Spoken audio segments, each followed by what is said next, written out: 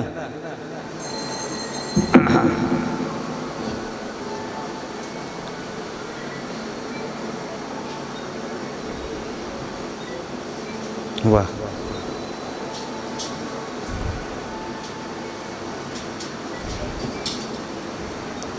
त्या चेहऱ्याकडे पाहिल्यानंतर समोरच्याला जणू काही याला सुतक पडलं की काय अशी भावना होते. माणसाचा चेहरा भगवंताने जर इतका सुंदर चेहरा दिलात ना, त्या चेहऱ्यावर कायम प्रसन्नता असली पाहिजे, कायम आनंद असला पाहिजे, कायम सुख पाहिजे, कायम परमानंदाची प्राप्ती पाहिजे. ज्याचं भजन करतो त्याची स्पंदनं आपल्या शरीरातसुद्धा दरवळली पाहिजे. थोडासा अतिरेकाने विषय येईल. एखादी स्त्री एखाद्या पुरुषाचं जेव्हा चिंतन करते तेव्हा तिच्या चेहऱ्यावर सतत त्याचं चिंतन असतं. आपण जर आपल्या पुरुषाचं चिंतन, आपल्या परमात्म्याचं चिंतन जर नित्य करतोय ना, मग त्याचं चिंतन करत असताना त्याचा चेहरासुद्धा आपल्यामध्ये नित्य दरवळला पाहिजे. म्हणून भगवंताचं भजन करणारा कोणताही भक्त पहा तुम्ही, तब्येतीने चांगला असू द्या, चेहरा प्रसन्न असतो. तब्येतीने कृश असू द्या, चेहरा प्रसन्न असतो. सुदामाचं चरित्र पहा, सुदामाच्या चरित्रामध्ये सुद्धा आपल्याला तीच अवस्था पाहायला मिळते. एखादा वारकरी जेव्हा पंढरीच्या दिशेने चालतो ना, हात कांद्यावर पताक असते, पताक असताना मधुकरी मागतो. भेटली तर ठीक आहे, नाही भेटली तरी ठीक आहे. असलेल्या कोरड्या भाकरी, ज्या शेळ्या भाकरी असतील ना, त्या पाण्यामध्ये भिजवायच्या आणि त्याच पाण्यातील भिजवलेल्या भाकरी त्याच्यामध्ये मीठ मिरची टाकायची, भगवंताला नैवेद्य दाखवायचा. वा, गुलाबजाम लागलेत, वा, श्रीखंडाचा आस्वाद आलात. भगवंताला नैवेद्य दाखवल्यानंतर त्या भाकरीसुद्धा गुलाबजामचं सुख देतात, त्या भाकरीसुद्धा श्रीखंडाचं सुख देतात. जर यदा कदाचित सगळे उपहार, सगळे व्यंजनं घरी असतानासुद्धा जर मनामध्ये समाधान नसेल ना, तेच व्यंजनं, तेच उपहार, तेच पदार्थ विषासारखे वाटतात. कारण चेहऱ्यावर कधी प्रसन्नताच पाहायला मिळत नाहीत.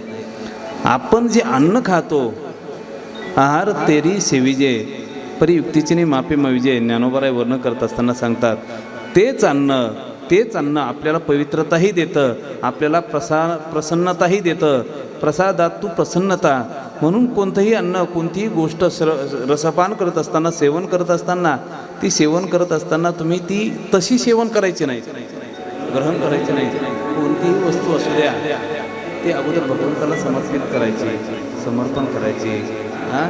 पवित्रते अन्न हरिचिंतनी भोजन, देवाच्या प्रसादे करारे भोजन, देवाच्या प्रसादे करारे भोजन. देवाचा प्रसाद भोजन होऊ शकत नाही, कारण प्रसाद हा लिमिटमध्ये असतो, मर्यादेशील असतो. परंतु आपलं जर प्रत्येक अन्नाचा कण जर आपण भगवंताला समर्पित करून जेव्हा सेवन करतोय, तो अन्नाचा प्रत्येक कण हा प्रसाद होत असतो, प्रसाद. आणि असा प्रसाद जेव्हा आपण रसपान करतो, ग्रहण करतो ना, तेव्हा त्याच प्रसादातून आपल्या जीवनामध्ये प्रसन्नता येते. जर आपलं जीवन सतत उदास असेल, उपेक्षित असेल, समजून घ्या आपण अजून भगवंताची भक्ती करायला सिद्ध झालेलो नाहीत. आपण अजून भगवंताची भक्ती करत नाहीत, आपण आपल्या भगवंताचं चिंतन करत नाहीत. भगवंताच्या चिंतनाचा परिपाक शरीरामध्ये सुद्धा उतरला पाहिजे. आपल्या शरीराकडे पाहून समोरच्याला प्रसन्नता वाटली पाहिजे. आमच्या गुरुदेवांचं खूप गोड वाक्य आहेत, मला खूप भावतं ते.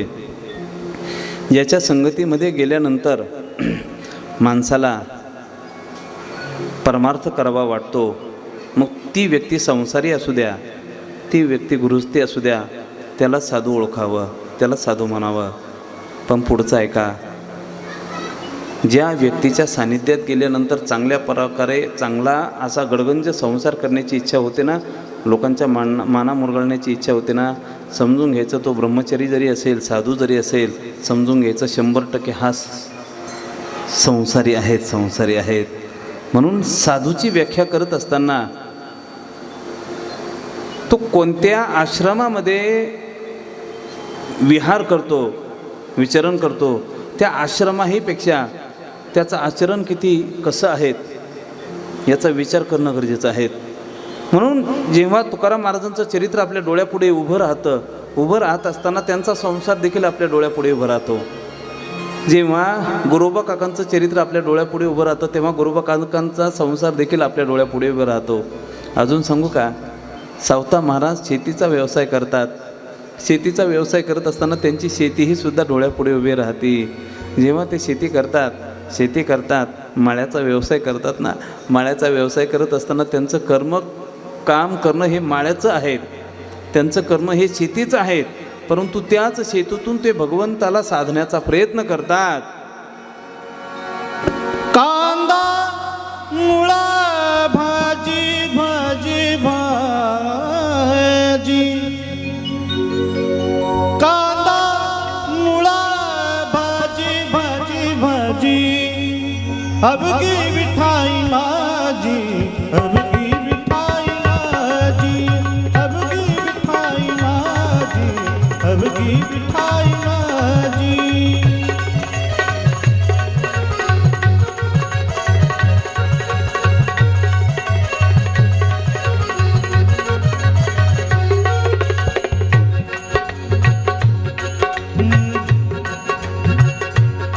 लसूण मिरची कोथिंबिरी,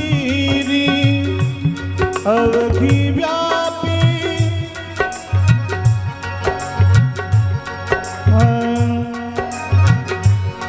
लसूण मिरची कोथिंबिरी, अवघी व्यापी ली पंढरी, मोठ नाडा विहीर दोरी, अवघा झाला माझा हरी. साबता म्हणे केला मळा, विठ्ठला पायी गोविला गळा, विठ्ठला विठ्ठला विठ्ठला पायी गोविला. सग बदनी दादा ग ग ग प प ग ग ग द ग ग ग नी नी दादा प प ग, सग बदनी दादा सा नी द द नी प द ग प सा द स द स प स ग ग ग, सग प सग बदनी द प ग प. विठ्ठला पायी गोविंदा गळा, विठ्ठला पायी गोविंदा गळा. हो कांदा मुळा भाजी, कांदा मुळा भाजी, कांदा मुळा भाजी, कांदा मुळा भाजी, अबकी मिठाई माझी, अबकी मिठाई माझी, अबकी मिठाई माझी, अबकी मिठाई माझी.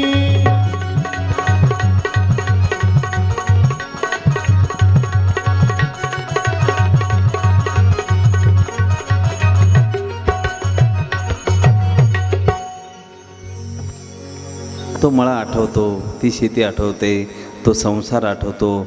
परंतु त्याच संसाराचं रूपांतर परमार्थामध्ये कधी उंगेलं पत्ता देखील लागला नाही. माणसाच्या वृत्तीकडे पाहिल्यानंतर, माणसाच्या जीवनाकडे पाहिल्यानंतर जेव्हा मनामध्ये परमार्थ वाढे चढो ओढे अशी संभावना दाटायला सुरुवात होते ना, समजून घ्यायचं तो संसारी असू द्या, परंतु संत आहेत, साधू आहेत. अशा साधूच्या हातामध्ये जेव्हा आपला हात देतो ना आपण, तेव्हा आपल्या जीवनाची कृतार्थता प्राप्त होते. कृतार्थता म्हणून हात देत असताना, आपल्या जीवनाला कोणाच्या तरी ताब्यात देत असताना पावलोपावली विचार करा.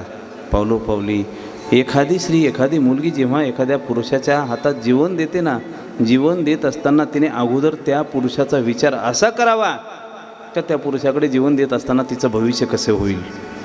भविष्याचा विचार करून उतावळेपणाने विषयाच्या अधीन होऊन जी मुलगी जीवन देते तिला रडावं लागतं. आणि जी मुलगी तिच्या भविष्याचा विचार करून देते ना, तिच्या जीवनात रडावं नाही, तिच्या जीवनात परमानंदाची प्राप्ती होते. आणि त्याचं वर्णन विश्वमाऊली ज्ञानोबराय ओवीच्याद्वारे सहज चिंतन करतात.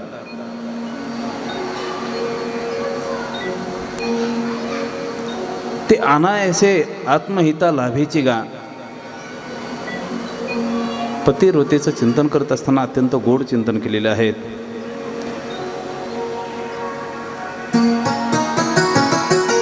जीवन देत असताना, जीवन कोणाच्या तरी हातात देत असताना ना अगोदर समोरच्याची चाचपणी करा.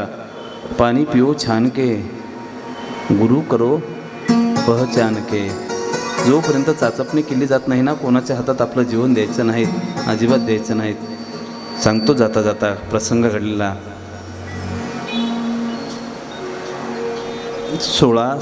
15-16 वय असेल माझं. आमच्या गुरुदेवांसमवेत मी चुकीचं क्षमा करा, 21 वय असेल, 21वा वय चालू होतं. 21 वर्षाचा असताना तुकोबरायांच्या गाथाचा पहिला भाग मी पाठ केला. आणि पाठ केल्यानंतर आमचे गुरुजी म्हणे चल माझ्यासोबत. म्हटलं मला नाही यायचं. नाही म्हणे यायचं, तुला यायला लागेल, माझ्यासोबत कोणीतरी सोबत पाहिजे. मला त्यांच्या घरी नेलं. घरी नेल्यानंतर त्यांचे वडील बसलेले होते. आपल्या प्रथेनुसार मी त्यांचं जाऊन दर्शन घेतलं. जेव्हा एखादी नवीन व्यक्ती आपल्या घरी येत असते तेव्हा आजही जुनी मंडळी पहिले विचारतात, तुझ्या घरी कोण कोण आहेत? बरोबर आहे ना? हाच प्रश्न असतो ना. तुमच्या घरी शेती किती आहेत? तुझे वडील काय करतात? तुझे बंधू काय करतात? प्रॉपर्टी किती आहेत? जेव्हा मी त्या बाबांचं दर्शन घेतलं, अंगावर शहारे उभे राहतात. मला प्रश्न पहिला विचारला, तुझं विष्णू सहस्रनाम पाठ आहेत का? पहिला प्रश्न विचारला, सहस्रनाम पाठ आहेत का? म्हटलं आहेत. म्हणायला लावलं. भीती नावाची वस्तू नव्हती. जसं गुरुचे संस्कार असतात ना, तसेच संस्कार आपल्यावर पडत असतात. आपल्या पाठीमागे आपला भरभक्कम गुरु जर असेल तर कशाला कोणाला घाबरायचं? म्हटलं पाठ आहेत. म्हणायला सुरुवात केली. रामरक्षा येते का? येते म्हटलं. शिवमहिमा येतं म्हटलं. हनुमान चालीसा येते. जा मग. बाकी काहीच विचारलं नाहीत. मरेपर्यंत त्या महात्म्याने 3 मुलं 3 मुली, संसार, 40 एकर क्षेत्र, एवढा संसार असताना मरेपर्यंत विष्णू सहस्रनाम पठण, रामरक्षा पठण आणि हनुमान चालीसा पठण. पूर्ण जेवण झाल्यानंतर जेव्हा रामरक्षा, विष्णू सहस्रनाम, हनुमान चालीसा म्हटली तेव्हा देहाचा परित्याग केला. ही साधना संसारिकाची आहेत. संसारिकाची साधना जीवनामध्ये अंगावर शहारे उठतात. असे सुद्धा संसारिक पाहायला मिळतात जीवनामध्ये. हे जीवन संसारिकाचं नाहीत, हे जीवन साधूचं आहेत. अशा साधूच्या हातात जेव्हा आपला हात देतो ना आपण, म्हणून सांगतो प्रत्येकाला, आपल्या जीवनाची मार्गक्रमणा करत असताना माणसाने आपल्या साथीदाराची निवड अशी करावी का त्या साथीदाराची निवड करत असताना आपल्याला परत रडावं लागणार नाहीत. आपल्या जीवनामध्ये आपला सोबती निवडायचा असेल ना, असा मनुष्य निवडावा का परत रडावं लागणार नाहीत.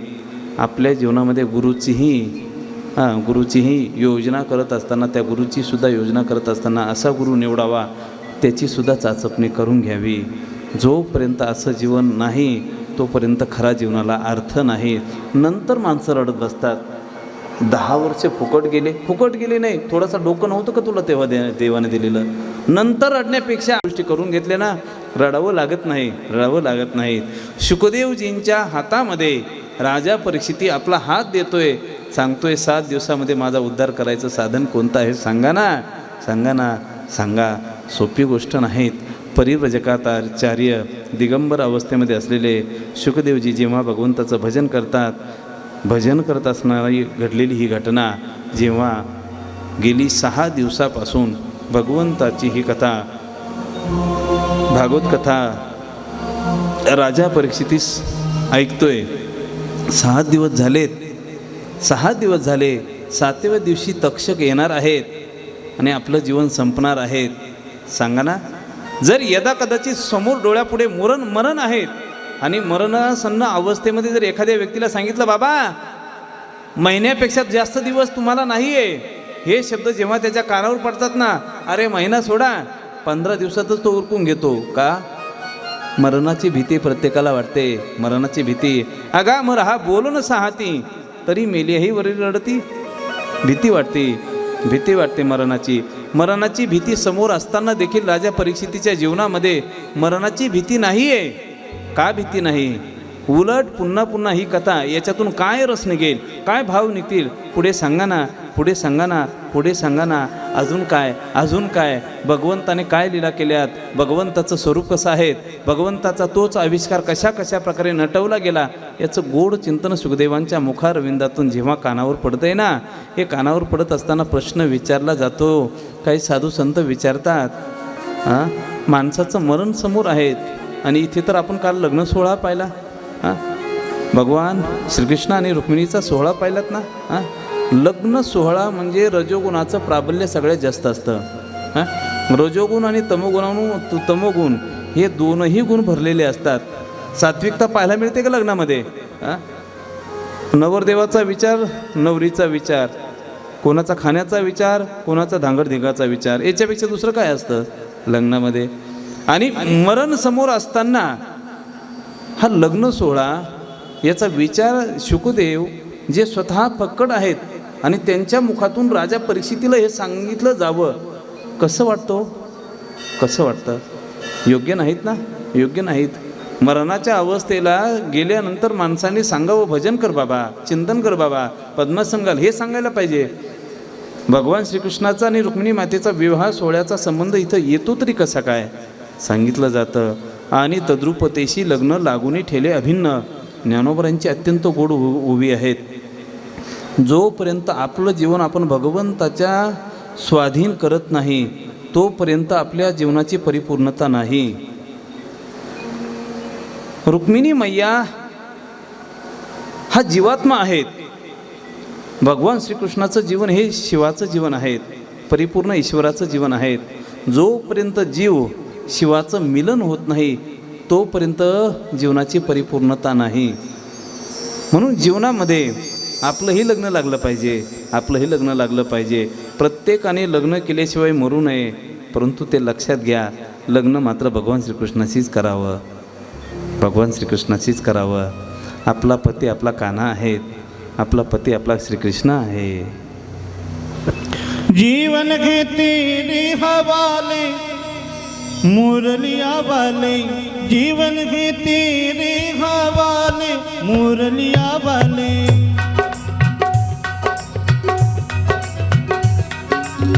जीवन घे तेरे हवाले मुरलिया वाले, जीवन घे तेरे हवाले मुरलिया वाले.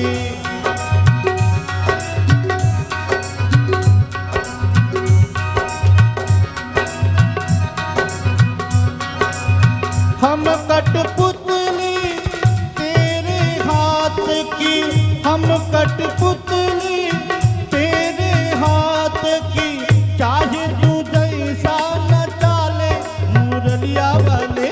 जीवन के तेरे हवाले मुरलिया वाले, जीवन के तेरे हवाले.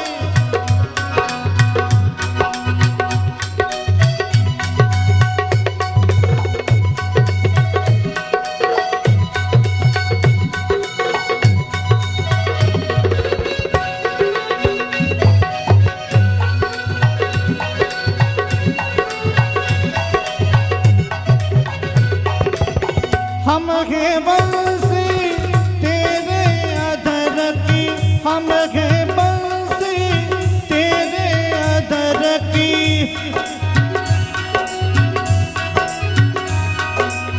मेरे अपने हुए हैं बेगाने, चाहे तू जैसा न चाले मुरलिया वाले. हाँ जीवन के तेरे हवाले मुरलिया वाले, जीवन के तेरे हवाले मुरलिया वाले, जीवन के तेरे हवाले मुरलिया वाले.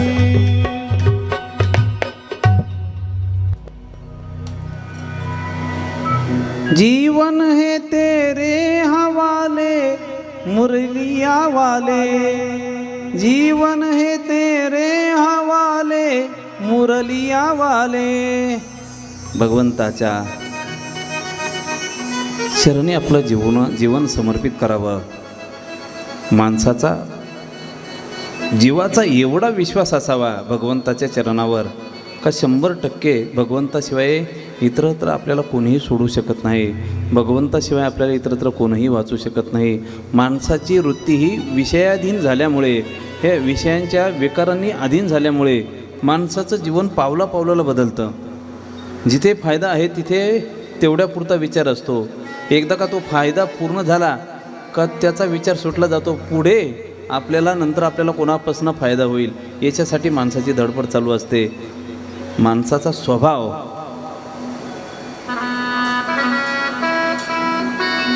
हे व्यवहाराने बदलून टाकला. प्रसंग कसेही येऊ द्या, खडतर येऊ द्या, कठीण प्रसंग येऊ द्या, सायास करण्याची वेळ येऊ द्या, तरीही सुद्धा एवढा विश्वास, अटूट विश्वास असला पाहिजे.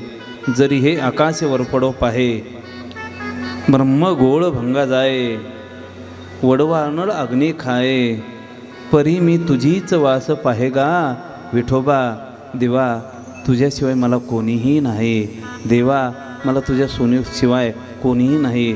माणसाचं जीवन जेव्हा खडतर प्रसंगातून प्रवास करत असताना समजून घ्यायचं, खडतर प्रसंगातून प्रवास करत असताना आपण एकदम चांगल्या मार्गाने चाललोत एवढा विश्वास असला पाहिजे. जोपर्यंत अंगामध्ये ज्वर आहे, ताप आहे, तोपर्यंत दूध हे कडूच लागतं. जसा जसा ताप कमी होतो तसं त्या दुधातील गोडवा हळूहळू वाढू लागतो. परंतु सुरुवातीला तेच दूध, जे दूध अमृत म्हटलं जातं ना, तेच दूध अमृतासारखं लागत नाही. जुरे विटाळलेले अन्न, ते अन्न गोड लागत नाही. का? ताप शिरलेला आहेत ना, अंगामध्ये ताप शिरलेला आहेत ना, तो ताप ते अन्न गोड लागू देत नाही. भगवंताची भक्ती करत असताना, भगवंताचं भजन करत असताना आपल्याला अगोदर सुरुवातपासूनच विरोध होतो, आपल्या परिवारापासूनच विरोध होतो, आपल्या कुटुंबापासूनच विरोध होतो. लोक नावं ठेवतात. काय परमार्थ करतो? कुठं झाला साधू? कुठं वैकुंठाला विमान येणार आहेत का? कुठं काय दिवे गाजवणार आहेत का? लोक नावं ठेवतात. ते सुरुवातीला संसारामध्ये जास्त प्रगती दिसली का त्याला सुरुवातीला चांगलं म्हणतात आणि त्याच संसाराची जशी अवनती वाढत चालते ना, ज्याला चांगलं म्हटलं जातं नंतर त्यालाच नावं ठेवतात. परमार्थामध्ये सगळं उलटं आहेत. जशी सुरुवात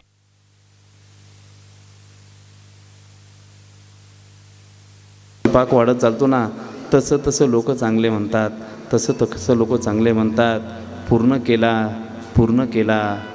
केला मनोरथ, आनंदाच्या कोटी साठविल्या आम्हा पोटी. हे शब्द पूर्णतेचे आहेत. जेव्हा भगवंताची प्राप्ती होते, परमार्थ सिद्धीला जातो ना, तेव्हा अवस्था ती प्राप्त होते. तुकोबारायांच्या जीवनातील प्रसंग सुरुवातीचा पहा तुम्ही. कोपला पाटील गावीचे हे लोक, आता घाली भीक मज कोण, आता मज भीक कोण घाली. तुका वेडा अविचार करी बडबड फार. हे शब्द कोणासाठी आहेत? आपल्यासाठी नाही, जगद्गुरु तुकोबारायांसाठी आहेत. आपल्याला जर एखादं नाव ठेवत असेल, बरं पकवलं बाबा, ठेवू द्या नाव ठेवणारे चांगलेच असतात. जे नाव ठेवतात ना, आपल्याला समजून घ्यायचं आपण चांगल्या मार्गाने चाललो का. तुकाराम महाराजांनी सांगितलं, असो ऐसे खळ फार, आम्हा तयांचे उपकार, करीती पातकांची धुनी, मोल न घेता साबणी. जेव्हा कुणीतरी आपली निंदा करतं तेव्हा आपलं पाप आपोआप शमन होत चालतं, आपलं पाप कमी होत चालतं. सन्मार्गाला लागत असताना सुरुवातीचा प्रवास खडतर आहेत, साध्य मात्र चांगला आहेत. संसाराचा सुरुवातीचा प्रवास सोपा आहेत, साध्य मात्र अवघड आहेत. माणसाचं जीवन कसं असावं सांगू का तुम्हाला? एकादशी झालीत ना, द्वादशी झालीत, आता काय आहेत? शिवरात्र होती. आज काय आहेत? शिवरात्र. उद्या काय आहेत? अमावस्या आहेत ना. अमावस्येचा चंद्र सगळ्यात जास्त प्रकाशमान असतो.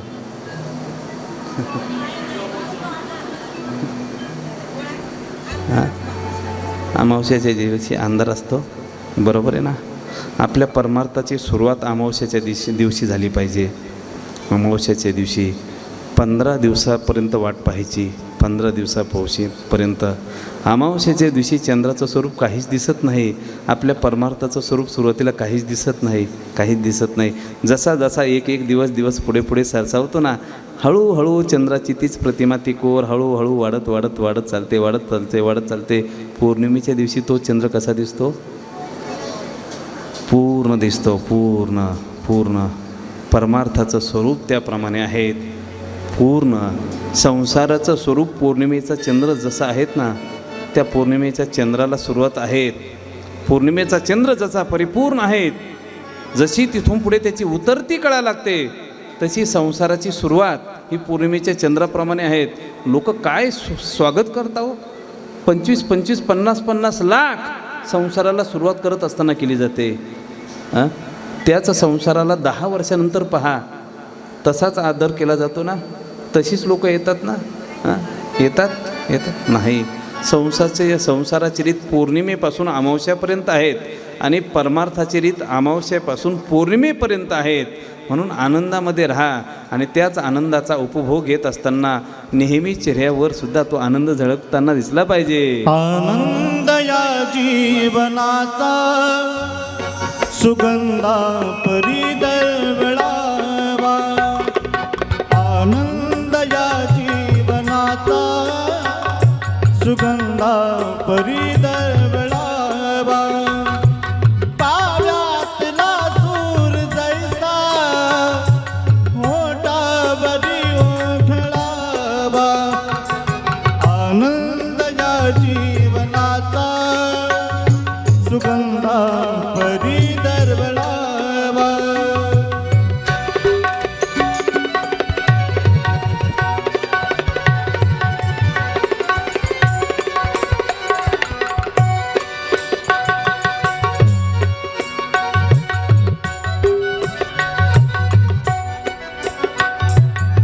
जिजुनी स्वतः चंदनाने दुसऱ्यास मधुगंध द्यावा. जिजुनी स्वतः चंदनाने दुसऱ्यास मधुगंध द्यावा.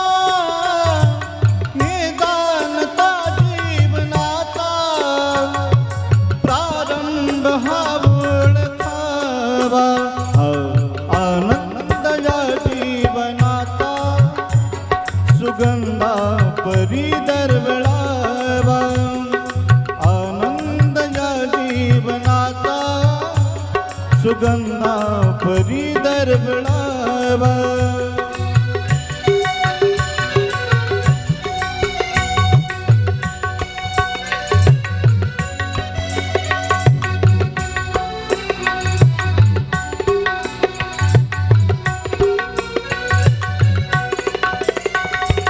जीवन जगता हसनी सुख दुःख प्रतिसाद द्यावा. जीवन जगता हसनी सुख दुःख प्रतिसाद द्यावा. हसता हसता परंतु गतकाळ ही आठवावा. आनंद या जीवनाचा सुगंधा परी दरवळावा. आनंद या जीवनाचा सुगंधा परी दरवळावा. सुगंधा परी दरवळावा. सुगंधा परी दरवळावा.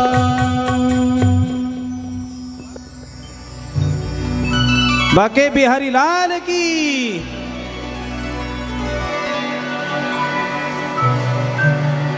आनंद ह्या जीवनाचा सुगंधा परी दरवळावा. पाव्यातला सूर जैसा ओठातून ओघळावा. इतुक्या परी जीवनाचा आरंभ हा ओळखावा. आनंद ह्या जीवनाचा सुगंधा परी दरवळावा, सुगंधा परी दरवळावा.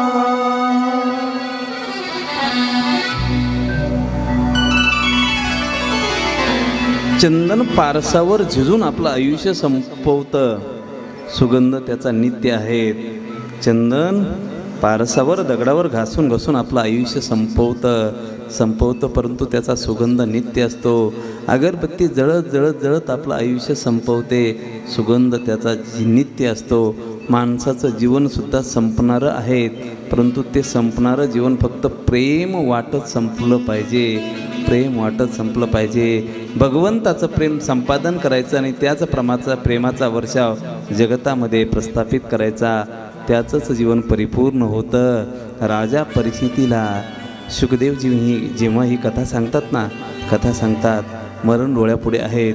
भगवंताचं ते स्वरूप पुन्हा पुन्हा आठवलं जातं. आदिशक्ती आदी मैया, तीच रुक्मिणी मैया, त्या रुक्मिणी मातेचं परमभाग्य किती मोठं आहे का भगवंत अशी तद्रूप झाल्यात आपलं स्वतःचं जीवन समर्पित केलं. कुठंतरी आपल्या ही जीवनाचं समर्पण झालं पाहिजे. बरं का आपण ज्याच्या चरणी जीवन समर्पण करतो त्याला त्या जीवनाची जर किंमत नसेल तर उपयोग नाही. आपल्याही जीवनाची किंमत खूप मौल्यवान आहे. खूप चांगलं जीवन दिलं आहे आपल्याला, खूप चांगलं सौंदर्य भगवंताने आपल्याला दिलेलं आहे, खूप चांगलं जीवन आहेत ना. हे जीवन देत असताना कोणाच्या ताब्यात नाही द्यायचं, नाही द्यायचं कोणाच्या ताब्यात. आपल्या जीवनाचं महत्त्व ज्याच्याकडे आहे, ज्याला आहेत ना, त्याच्याकडेच हे आयुष्य सोपायचं. आणि मला वाटतं भगवंताच्या शिवाय आपल्या आयुष्याची किंमत दुसरं कोणी जाणू शकत नाही. संतांशिवाय आपल्या आयुष्याची किंमत दुसरं कोणी जाणू शकत नाही. म्हणून जेवढा विश्वास आपण संतांवर भगवंतावर ठेवाल तेवढा आपला फायदा जास्त असतो. माणसं वाईट आहेत असं नाही, माणसाच्या जीवनात येणारी वेळ मात्र खूप वाईट असते.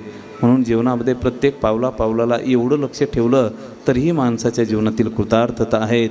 राजा परीक्षिती विचारतोय पुढे काय झालं. भगवंताचा विवाह मोठ्या थाटामाटामध्ये होतो आणि त्याच विवाह सोहळ्याचं वर्णन जेव्हा राजा परीक्षिती ऐकतो ना, जीवनाला धन्यता मानतोय. काय ती रुक्मिणी मैया किती भाग्यवान असेल, भगवंताने तिचा स्वीकार केला. सगुण निर्गुण निराकार असलेलं परब्रह्म सगुण आविष्कारामध्ये येते, गोपाळांना आनंद देते, गोपिकांना आनंद देते. ज्या रूपाचा विचार करत असताना निर्गुण निराकार परब्रह्म आहेत, कोणत्याही प्रकारचा आकार नाही. निराकार असलेलं परब्रह्म त्या परब्रह्माला आकाराला येण्यासाठी जेवढ्या भक्तांनी सायास केले ना, कष्ट केले, पुण्यसंचयन केलं, त्याच पुण्यसंचयनाच्या द्वारे ज्या भगवंताचं स्वरूप आपल्या पुढे स्थानापन्न झालंय ते रूप सामान्य नाही.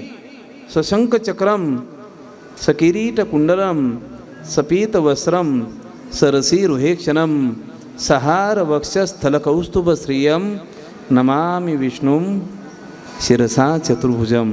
सामान्य स्वरूप नाहीत, सौंदर्याची खाण आहे ती खाण. आणि जेव्हा त्याचं सौंदर्य खाणीमध्ये आपलं जीवन समर्पित केलं जातं, राजा परीक्षितीला एवढा आनंद होतो. पुढे काय घडलेला सगळा प्रकार पुढे सांगितला जातो. भगवंताचा स्वयंवर प्रसंग अनुभवला गेलात. माधवपुरामध्ये भगवंताचं लग्न लागलं आणि माधवपुरामध्ये लग्न लागल्यानंतर आता भगवंताचं जीवन पुढे द्वारिकामध्ये स्थानापन्न होतं. आणि हे सगळं चालू असताना सहज प्रश्न विचारला जातोय, राजन थोडं थांबायला पाहिजे का? गेली 6 दिवस झालेत, काहीच नाही, काहीच घडलं नाही, काहीच केलं नाही, काही खाल्लं पण नाही. थोडंफार पोटामध्ये गेलं पाहिजे. काय करायचं? थांबायचं का? तेव्हा राजा परीक्षिती म्हणतोय, एकदा ह्या पोटाला भूक लागली तर खूप मोठा अपराध करून बसलो. साधूचा अपमान माझ्याकडं घडला.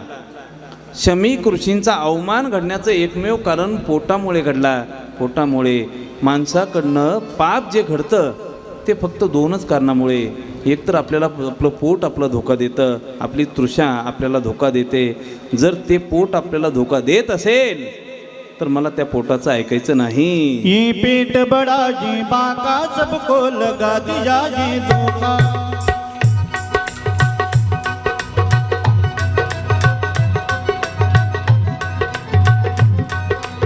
पीठ बड़ा जी बाका सबको लगा दिया ये धोखा।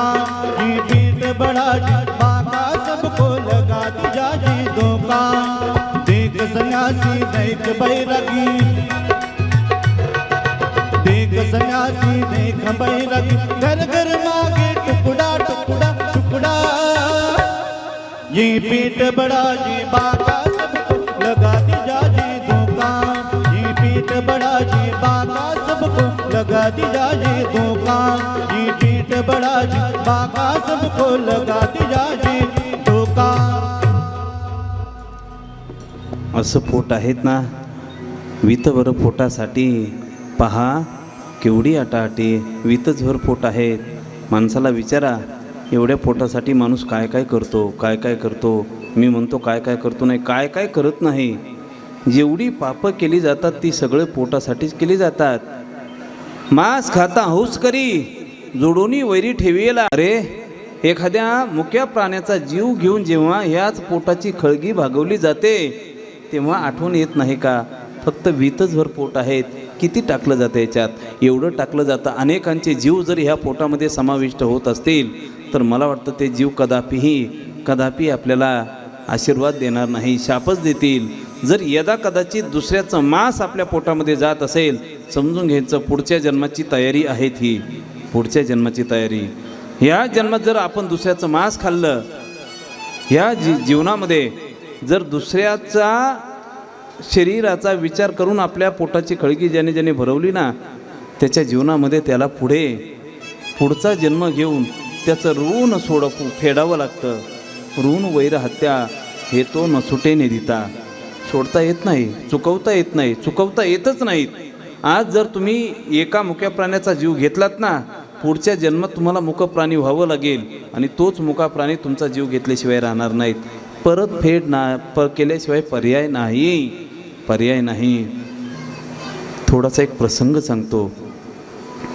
आम्ही ज्या संस्थेमध्ये शिकलो, गुरुवर्य सद्गुरू स्वानंद सुखनिवासी जोग महाराज संस्थेमध्ये, त्या संस्थेमध्ये शिक्षण घेत असताना आमचे गुरुदेव आता नाहीत, गुरुवर्य शिंपी निकम बाबा. आपण ऐकलेलं असेल नसेल, पाहिलेलं असेल नसेल माहीत नाहीत. अत्यंत फक्कड जीवन, आयुष्यभर ज्ञानेश्वरी सांगितली. ज्या दिवशी संस्थेमध्ये शिकवलं त्याच दिवशी संस्थेचं अन्न खाल्लं, ज्या दिवशी शिकवलं नाही त्या दिवशी संस्थेचं अन्न कधीच खाल्लं नाही. एवढं फक्कड जीवन. 8 वाजता पाठ असायचा. 8 वाजता पाठ असला की 7:45 वाजता यायचे. 7:45 वाजले की 5 मिनटं मशरी आणि लघवीला जाणं 5 मिनटं.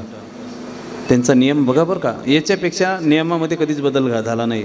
5 मिनटं चहा पिण्यासाठी राहिले किती 5 मिनटं आणि 5 मिनटं पेपर वाचण्यासाठी, असे 15 मिनटं त्यांनी वाटून दिले होते. त्याच्यात बदल कधीच झाला नाही आयुष्यात. 4 वाजता ज्ञानेश्वरी प्रवचन असायचं मंदिरात. 4ला 5 कमी असताना मंदिरामध्ये असणारच. जेव्हा निकम बाबा यायचे समजून घ्यायचं 4ला 5 कमी आहेत. जेव्हा संस्थेत यायचे समजून घ्यायचं 7:45 वाजलेत. एवढी नियमाची पाबंदी. एक प्रसंग सांगतो. माझा मित्र एक होता, त्याचंही नाव सुदामाच होतं. अत्यंत विद्वान, अत्यंत प्रकांड बुद्धी, खूप बुद्धिवान. आणि माणसं कधीही पण हुशारच असावी सोबत बरं का. येड्याच्या जत्रेमध्ये काही किंमत नाही आपली. आमच्या गावातील एक मुलगा आहे, नापासमध्ये त्याचा 1 नंबर होता. काय नापास, त्यांच्या यादीमध्ये माझा 1 नंबर आहे असं मला तो बरं छातीवर हात ठेवून सांगायचा. पठ्ठ्या नापासांच्या यादीमध्ये 1 नंबर आहेत. काय उपयोग होईल. हुशार माणसांच्या संग राहावं, ज्यांना बुद्धी दिलेली आहे त्यांच्या संगतीमध्ये राहिलं पाहिजे. जेव्हा तो माझा मित्र माझ्यापेक्षा 5-6 वर्षांनी मोठा, आम्ही बाबांकडे गेलो. सकाळी दर्शन घेतलं. 7:45 वाजता पाठाला आलो. अरे म्हणे सुदामा एक काम कर, एवढा पेन घेऊन ये म्हणे, मला पेन पाहिजे. पेन आणण्यासाठी गेलो. जुन्या काळामध्ये तो अजूनही आहे वाटतं पाहिला, रेनॉल्डचा पेन होता. निळं टोपण खालून सफेद, नाही का, रेनॉल्डचा पेन. आणि जास्त चालायचं त्या काळात. त्याची किंमत ₹1.25 होती. किती? ₹1.25. त्यांनी ₹1 दिला. दुकानातून पेन आणला. बाबांच्या ताब्यात पेन दिला. पेन दिल्यानंतर सांगितलं म्हणे सुदामा पेन कितीचा आणला रे बाबा? म्हणे 1.25 रुपयाचा. कोपरीमध्ये हात घातला, कोपरीमध्ये हात घातला, 4 आणे काढलेत. 4 आणे पाहिलेत? पाहिले का? 25 पैसे पाहिलेत का? पाहिलेत ना? ते 25 पैसे काढले, सुदामाच्या हातात दिले. सुदामा म्हणतोय बाबा असू द्या पैसे, राहू द्या, तेवढ्याने काय होतं, तेवढ्याने काय होतं. लेका म्हणे लीला करू नको, ह्या 25 पैशासाठी मला परत जन्माला यावं लागेल आणि तुझे 25 पैसे फेडावे लागतील. शब्द काय आहेत? 25 पैसे तुझे जर पेनसाठी घेतले तर ते 25 पैसे फेडण्यासाठी मला जन्म घ्यावा लागेल आणि ते 25 पैसे फेडावे लागतील. सांगा, ज्या व्यक्तीच्या जीवनामध्ये 25 पैशाचा हिशोब केला जातो त्या व्यक्तीचं जीवन किती निष्कलंकित असलं पाहिजे, किती निष्कलंकित असलं पाहिजे. म्हणून लक्षात घ्या, दुसऱ्याचा जीव घेऊन जर आपण आपल्या पोटाची खळगी भागवत असाल ना, पुढच्या जन्माची तयारी आहेत. दुसऱ्याचं ऋण जर आपण फेडण्यासाठी विसरत असाल ना, एखाद्याचा पैसा बुडवण्याचा अरे तेवढ्यापुरतं समाधान वाटेल, परंतु लक्षात घ्या तो पैसा ते ऋण फेडल्याशिवाय समाधान जीवनात पर्याय नाही. तुम्हाला परत पुढच्या जन्माला यावं लागेल. म्हणून माणसाचं ऋण कधी कोणाचं डोक्यावर ठेवायचं नाहीत, फेडल्याशिवाय शांत बसायचं नाहीत, कोणाशी वैर बाळगायचं नाही. कारण ते वैरसुद्धा वैर जन्मांतरीचे सर्पा मनोनी न रुचे, ज्ञानोबरांची ओवी आहेत. जर माणसाच्या जीवनात एखाद्याशी वैर ठेवलं ना, म्हणून जर एखाद्याशी भांडणं झालं ना, पटकन ताबडतोब थोडं झालं की पटकन गोड होऊन जायचं. का? परत जन्माला यायचं नाही ना, आपल्याला भगवंताचं चिंतन करायचं आहेत ना. कोणाचं वैर नाही पाहिजे, कोणाचं ऋण नाही पाहिजे आणि कोणाची हत्या जीवनामध्ये घडता कामा नये. जर हत्या केली तर पुढचा जन्म हा निश्चित आहेत. म्हणून जीवनामध्ये कोणाची हत्या घडली नाही पाहिजे, कोणाचं वैर नाही घडलं पाहिजे आणि कोणाचं ऋण डोक्यावर ठेवता कामा नये. राजा परिस्थितीचं जीवन तसंच आहे. एकदाच थोडंसं पाप घडतं, साधूचा अवमान घडतो आणि त्याच साधूच्या अवमानाने, त्याच पोटाच्या खळगीने राजाला तक्षक दंशाने मृत्यू सांगितला जातो. तोच राजा विचार करतोय आता काही नाही, आता तुम्ही सांगा मी फक्त ऐकणार. पोटाचा विचार करू नका, क्षुधेचा विचार करू नका, तृषेचा विचार करू नका. तुम्ही सांगा मी काय करू. शुकदेवजी स्मित हास्य करतात आणि सांगू लागतात, जितासनो जित श्वासो जित संगे जितेंद्रिय स्थूले भगवतो रूपे मनस्संदारये दिया. आसनावर विजय मिळवणं, आपल्या श्वासावर विजय मिळवणं, आपल्या संघावर विजय मिळवणं, आपल्या इंद्रियांवर विजय मिळवणं आणि नित्य भगवंताचं चिंतन याच्या व्यतिरिक्त दुसरं भानगडीत पडायचं नाही माणसाने.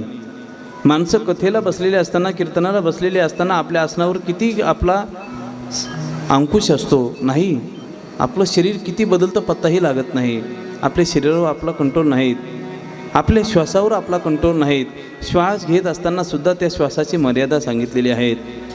जित संगे जितेंद्रिय, हा संग कोणाचा करावा याची सुद्धा मर्यादा सांगितलेली आहेत. मी कायम सांगतो, मला समाधान वाटत नाही ते सांगितल्याशिवाय. माणसाच्या जीवनात संघ सगळ्यात महत्त्वाचा आहेत बरं का.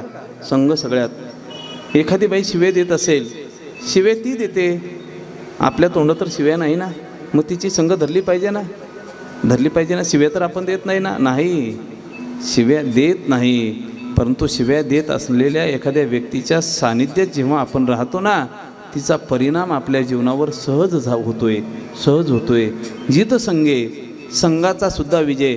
माणसाच्या जीवनात मित्र नसावाच, पण असला तर असा असावा को तो चांगला असावा, खूप चांगला असावा. विद्यार्थ्यांस पत्र, हे बाबासाहेब आंबेडकरांचं एक पत्र आहेत विद्यार्थ्यांसाठी. त्यामध्ये 30 नियमावली दिलेली आहेत. एकदा तुम्ही वाचून पहा. ती नियमावली प्रत्येक व्यक्तीला समजावून सांगते. जित संगे, संघ, मित्रत्वाचं नातं जोपासत असताना सुद्धा असं जोपासावं का ते मित्रत्वाचं नातं चांगलं असलं पाहिजे, संघ चुकीचा नसावा.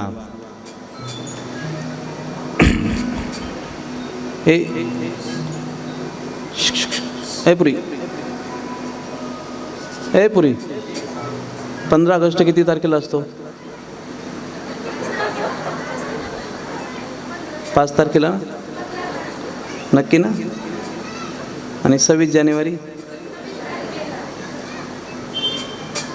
नाही 15 ऑगस्ट किती तारखेला असतो?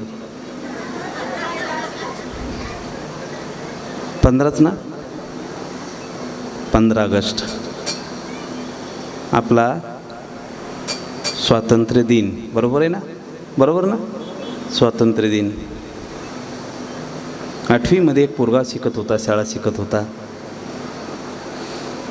अभ्यासात हुशार, प्रगल्भ बुद्धिमत्ता.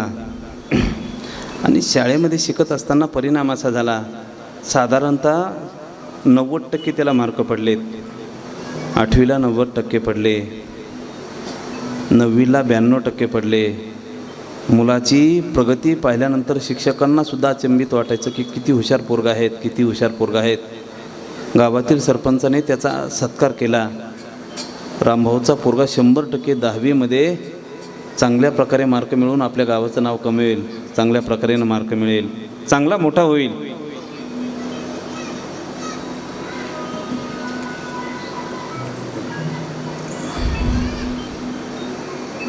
अंगामध्ये शहाणपण नसताना जर मोठेपणा मिळाला तर तो मोठेपणा पचनी पडत नाहीत. शब्द लक्षात घ्या बरं का. शहाणपण नसताना मोठेपणा मिळाला की तो मोठेपणा पचनी पडत नाहीत. त्या मुलाचं जीवन, सगळे लोक त्याला मानायला लागले, रामभाऊचा पोरगा हुशार, सगळे लोक त्याची वाहवाह करायला लागले. जास्त वाहवाह केल्यानंतर तो थोडंसं त्याचं वातावरण बिघडलं. संगत जास्त वाढली, मित्र जास्त वाढलेत आणि मित्र जास्त वाढल्यामुळे परिणाम असा झाला की थोडंसं अभ्यासाकडे दुर्लक्ष व्हायला लागलं. गावातील काही लोकांनी येऊन रामभाऊला सांगितलं, म्हणे लेका, म्हणे तुझा पोरगा खूप हुशार आहे, टॅलेंट आहेत, खूप चांगला आहे, आपल्या गावाचं नाव खूप रोशन करील, परंतु त्या समोरच्या गल्लीच्या पोरासोबत तो आता जास्त राहतोय, त्या पोरासोबत त्याने राहू नये अशी आमची खूप विनंती आहेत. माणसाने मुलाला लोकांनी आपल्या पोराला जर चांगलं म्हटलं ना बरं वाटतं, वाईट म्हटलेलं मात्र बरं वाटत नाहीत.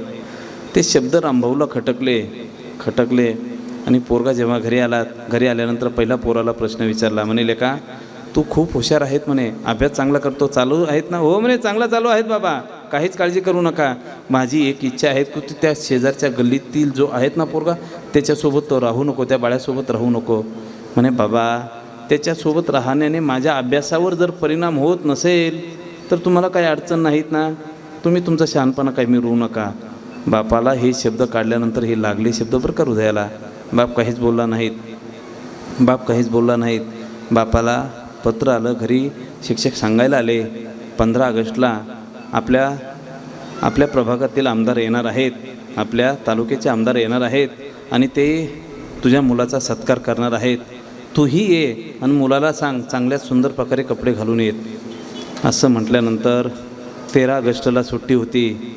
14 ऑगस्टला कपडे चांगले स्वच्छ धुवून इस्त्री करून आणायला सांगितले, चांगले कपडे घालून यायला लावले. बाळ्याने चांगल्या प्रकारे कपडे धुतले, प्रेस केल्यानंतर तोच ड्रेस कुठे ठेवला? कपाटामध्ये ठेवल्यानंतर बाळ्या आपल्या कामाला निघून गेला, खेळायला निघून गेला. बाप आला, त्याच्यामध्ये खिशा त्या कपाटामध्ये असलेल्या शर्टाच्या खिशात 2-3 कोळशाचे तुकडे टाकलेत. जुन्या काळचा ड्रेस होता तो, खाकी पॅन्ट, पांढरा शर्ट असा ड्रेस असल्यानंतर तुकडे टाकले. 15 ऑगस्टला पोरगं उठलं, आंघोळ केल्यानंतर मस्तपैकी संतूर साबण, पेर साबण, चांगल्या प्रकारे चंदन बिंदन लावून घेतलं. मस्तपैकी आता आपला आमदाराच्या हातून सत्कार होणार म्हणून चांगल्या प्रकारे आल्यानंतर कपाट उघडलं, पॅन्ट घातली, शर्ट घातलं आणि शर्ट घालायला लागल्यानंतर बापाची नजर पोराच्या खिशाकडे गेली. म्हणे लेका खिशात काहीतरी काळं दिसतंय, म्हणे ते काळं काढून टाक. खिसा असा उलगडून पाहिल्यानंतर त्या खिशामध्ये कोळशाचे तुकडे होते. बाबा खिशामध्ये कोळशाचे तुकडे दिसतात. म्हणे लेका मग ते काढून टाक म्हटल्यानंतर त्याने हात घातला, कोळशाचे तुकडे काढले, फेकून दिले. म्हणे बाळ्या हात दाखव, म्हणे हात दाखवलं तर त्या हाताला कोळशाचं काय लागलं होतं? काळं. बापाने मागचा पुढचा विचार केला नाही, खणखण कानाखाली लावली. खणखण कानाखाली लावल्यानंतर पोरगं म्हणतं 10वीपर्यंत बापाने कधीच मला मारलं नाही, आज असा कोणता मोठा अपराध केला की बाबांनी माझ्या कानाखाली लावली. म्हणे बाबा माझी काय चूक झाली? म्हणे लेका तुला फक्त कोळशाचे तुकडे खिशातून काढायला लावले होते, हात काळा करायला लावला नव्हता. पोरगं म्हणतं कोळशाला हात लावला की हात काळा झाल्याशिवाय राहत नाही. मला तुला तेच सांगायचं होतं. जित संगे, संगत चुकली का तीच संगत आपलं आयुष्य बिघडवल्याशिवाय राहत नाहीत. जिथे इंद्रियांवर विजय मिळवला पाहिजे, हे सगळ्या गोष्टींचा उपदेश राजा परीक्षितीला सांगितला जातो. हा उपदेश राजा परीक्षितीला नाही, आपल्यासाठी आहेत. आपल्यासाठी आपण ज्या संगतीमध्ये राहू, संगत जर चांगली असेल तर उज्ज्वल जीवन प्राप्त होईल.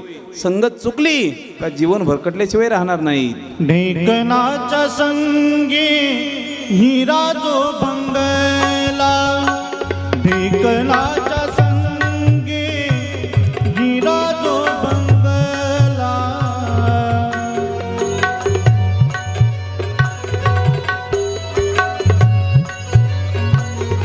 ढेकणाच्या संगी हिरा जो भंगला, कुसंगी नाडला साधू जैसा, कुसंगी नाडला साधू जैसा, ढेकणाच्या संगी हिरा जो भंगला, ढेकणाच्या संगी हिरा जो भंगला.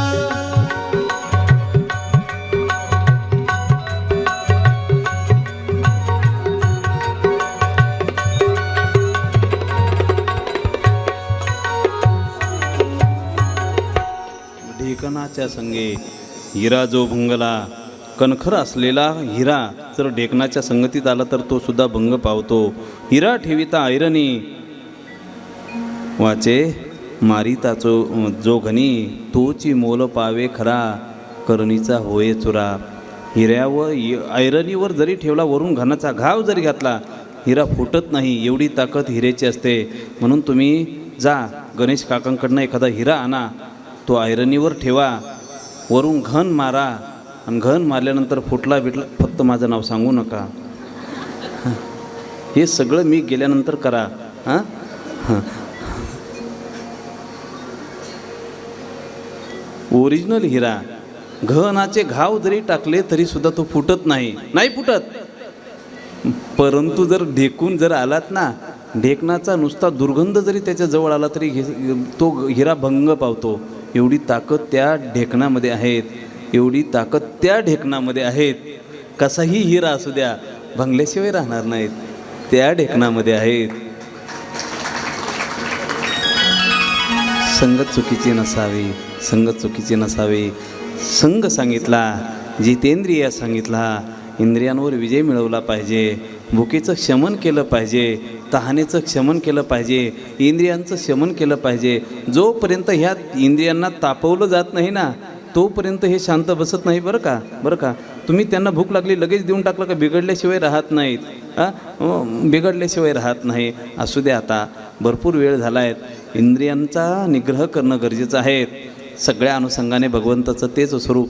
जेव्हा ह्या सगळ्या गोष्टींचं अनुकरण केलं जातं तेव्हा रुक्मिणीचं आणि कृष्णाचं मिलन आहे. तेव्हा रुक्मिणीचं कृष्णाचं मिलन आहेत. आपल्याला रुक्मिणी होण्यासाठी हे सगळे नियम पाळावे लागतील, तेव्हा आपला भगवंत स्वीकार करतात. भगवंताचा संसार आता सुरू झाला आणि संसार सुरू झाल्यानंतर परिणामतः काही प्रसंग घडतात.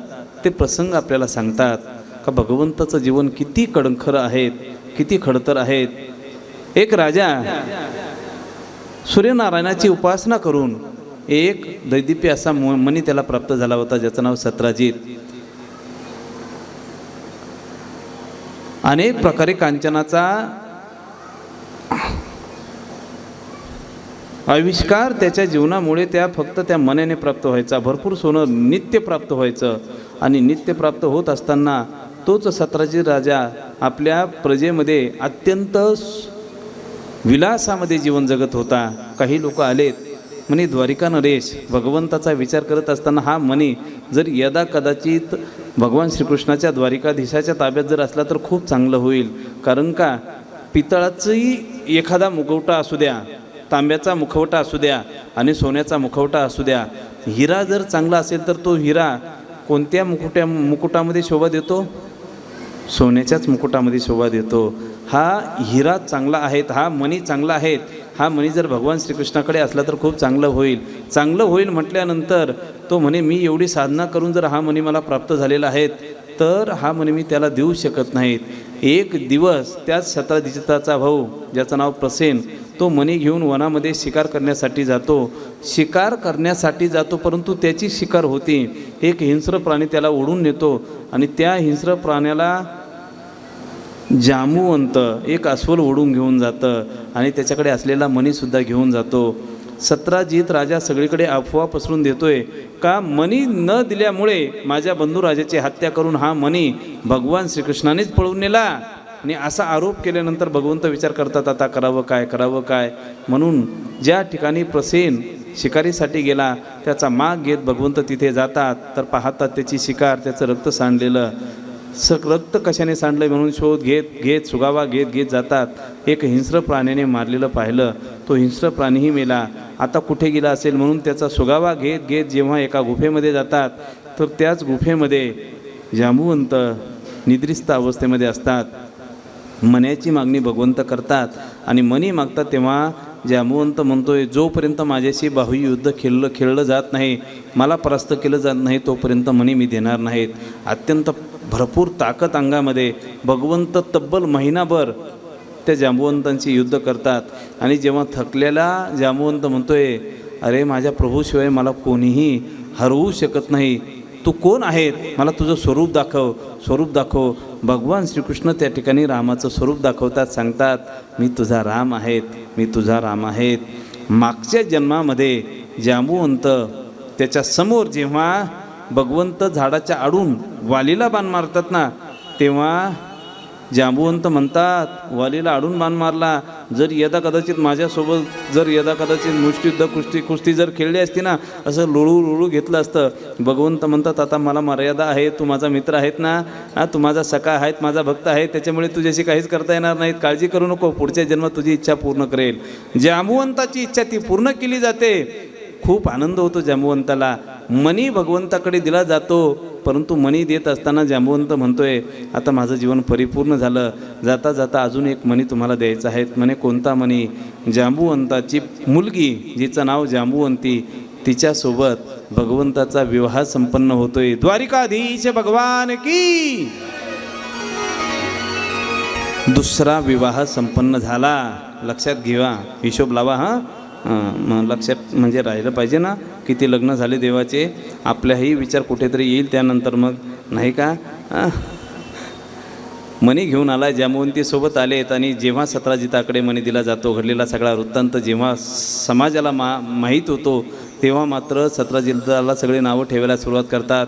सत्राजित ह्या गोष्टीतून दूर होण्यासाठी, आपलं नाव कुठेतरी जसंची तसंच राहण्यासाठी असलेला मणी भगवंताला देऊन टाकतो. आणि देत असताना सांगतो, देवा हा मणी घ्या, परंतु माझ्याकडे असलेला अजून एक मणी घेऊन जा. आणि त्याच सत्राजिताची कन्या, जिचं नाव सत्यभामासोबत भगवंताचा कितवा विवाह होतो? द्वारिकाधीश भगवान की. सत्राजितासोबत विवाह होतो. चौथा विवाह कालिंदीसोबत, पाचवा विवाह मित्रविंदा, सहावा विवाह नागनजिती, सातवा विवाह भद्रा, आठवा विवाह लक्ष्मणा. असे भगवंताचे किती विवाह होतात? 8 विवाह होतात. परंतु जास्त हुंडा ज्या पत्नीकडनं मिळाला तिचं माणसाला ऐकावं. बरोबर आहे ना? बरोबर आहे. म्हणून जेवढ्यानी जास्त हुंडा दिलात त्यांची त्यांच्याकडे बघा कसं पाहतात वर वर करून. हां, सगळं ऐकावं लागतं का नाही? ऐकावं लागतं ना, ऐकावं लागतं ना. हुंडा आला का सासऱ्याची जास्त चालती असते असं म्हणतात, बरोबर आहे ना. म्हणून आता हुंडा बंद करून टाकला, आपली चालती झाली पाहिजे ना. 17 जिताकडनं सोना देणारा मणी भेटल्यामुळे सत्यभामेचा थोडासा वर जास्त चालतो, वरदहस्त जास्त चालतो, बोलणं जास्त चालतं. भगवंत म्हणतात ठीक आहेत. एक दिवस भगवंत जातात, स्वर्गारोहण करत असताना, स्वर्गामध्ये जात असताना स्वर्गातून एक पारिजातकाचं फूल आणतात, रुक्मिणीच्या केसामध्ये घुमतात. त्याचा सुगंध एवढा सुटतो, सुगंध सुटतो का सगळ्या राण्या विचारू लागतात, हा हे पारिजातकाचं फूल कुठून आणलं, कुठून आणलं, कुठून आणलं. सत्यभामा विचारते भगवंताचं वर्णन करत असताना रुक्मिणी मैया म्हणते, हे पारिजातकाचं फूल स्वर्गातून प्राप्त झालेलं आहे. स्वर्गातून आणलेलं पारिजातकाचं फूल रुक्मिणीला अजिबात जमणार नाही. रुक्मिणीला एकच पारिजातकाचं फूल दिलं. भगवंताला विनंती करते आणि भगवंताला सांगते मला एक फूल नाही पाहिजे, फुलाचं झाडच पाहिजे. तेव्हापासून स्वर्गातून आलेलं पारिजातकाचं झाड इथं पडलेलं आहेत ना, पाहतात ना तुम्ही. हां, ते सत्यभामेची कृपा आहेत आपल्यावर बरं का. ते झाड आणण्यासाठी जेव्हा सत्यभामा जाते, झाड लावलं जातं सत्यभामेच्या राजमहालामध्ये, फुलं मात्र रुक्मिणीच्या महालामध्ये पडतात.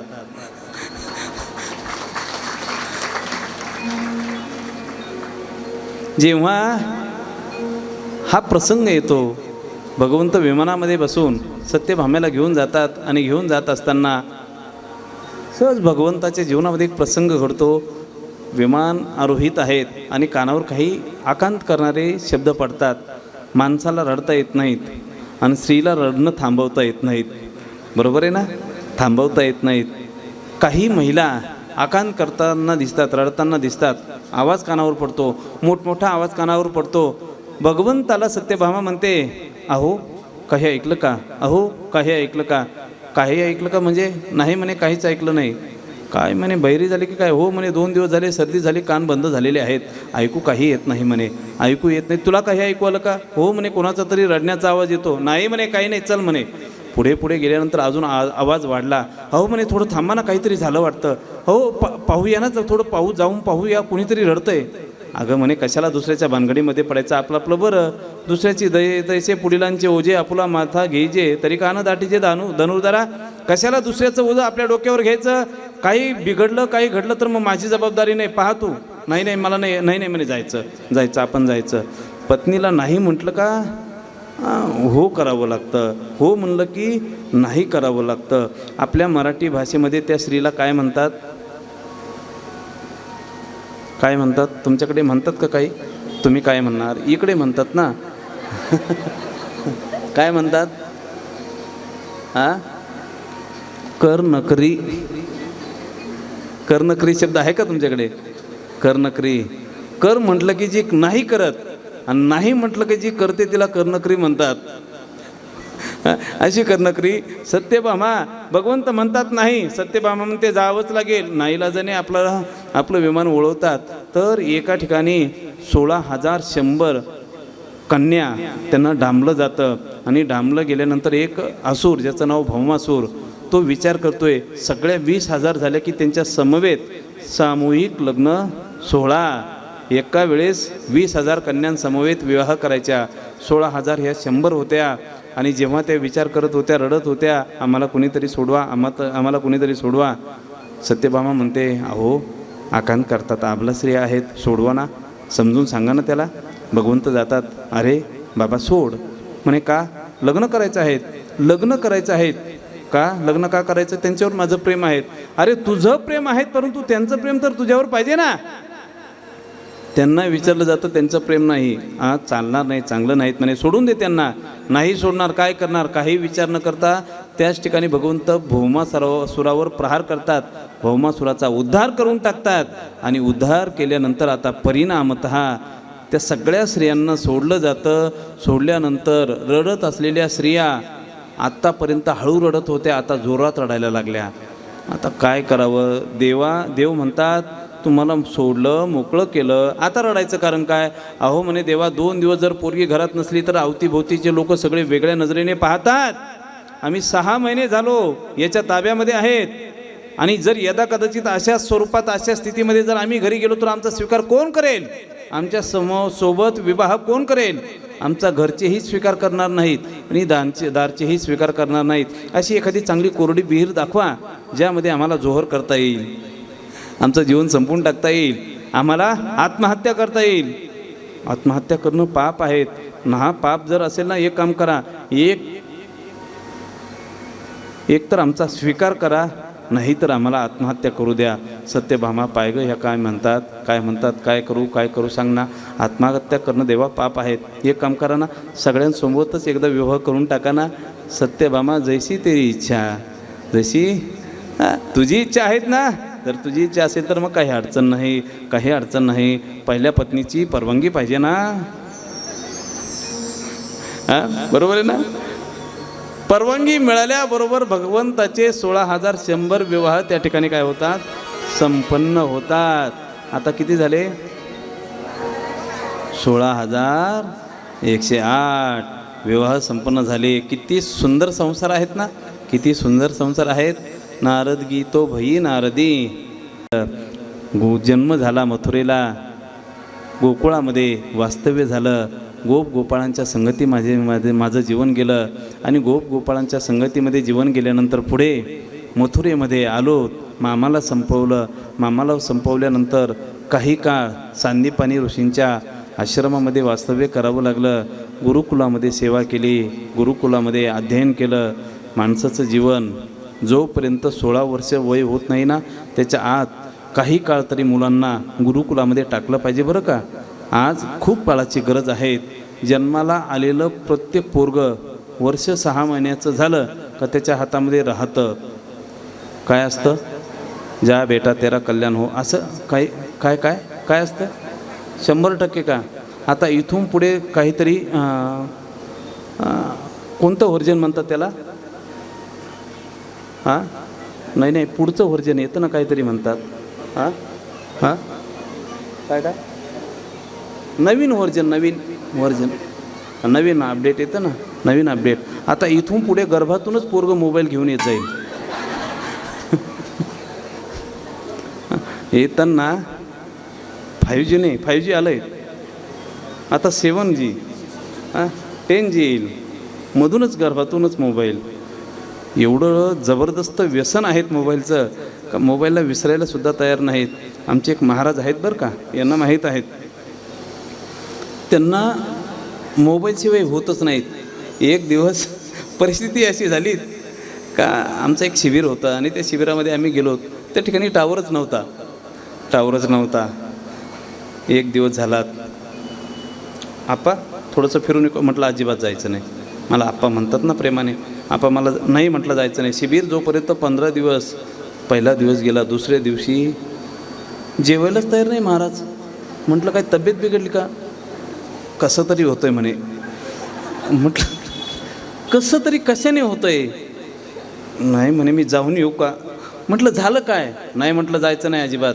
माझ्यापेक्षा मोठे परंतु प्रेमाने मी थोडंसं हट्ट करायचं. दुसऱ्या दिवशी जाऊन दिलं नाहीत. तिसऱ्या दिवशी आप्पा अटॅक येईल. म्हटलं झालं काय अटॅक यायला? डॉक्टरांना बोलू का? नाही म्हणे कोणाशीच बोलणं नाही, 3 दिवस झालेत. कोणीच फोनही करत नाही. कोणाचा फोन?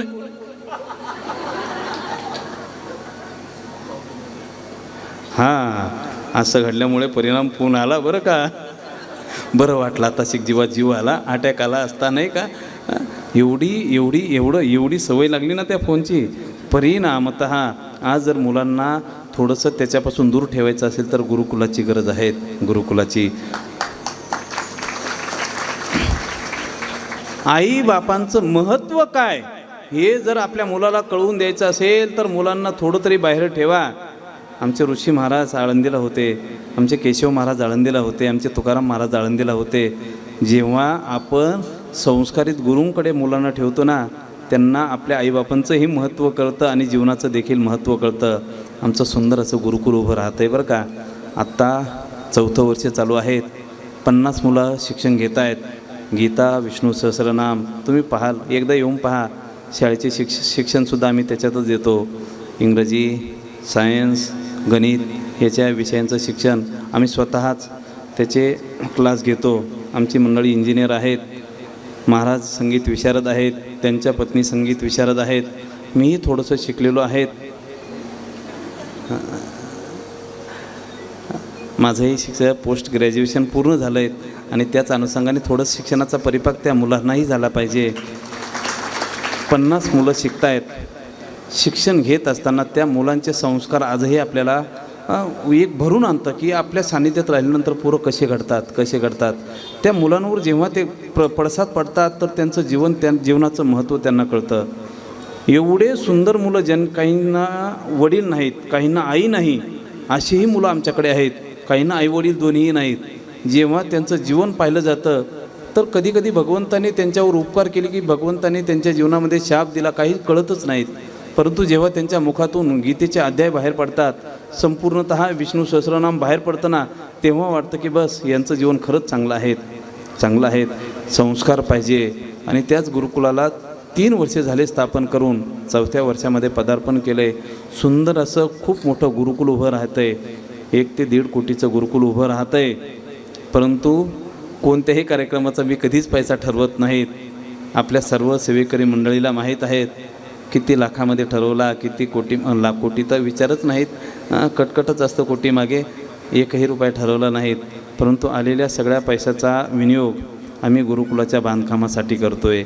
1 ते 1.5 कोटी सोपी गोष्ट नाहीत ना. 10 बाय 10ची रूम बांधायची असली तरी किती कठीण जातं आहे.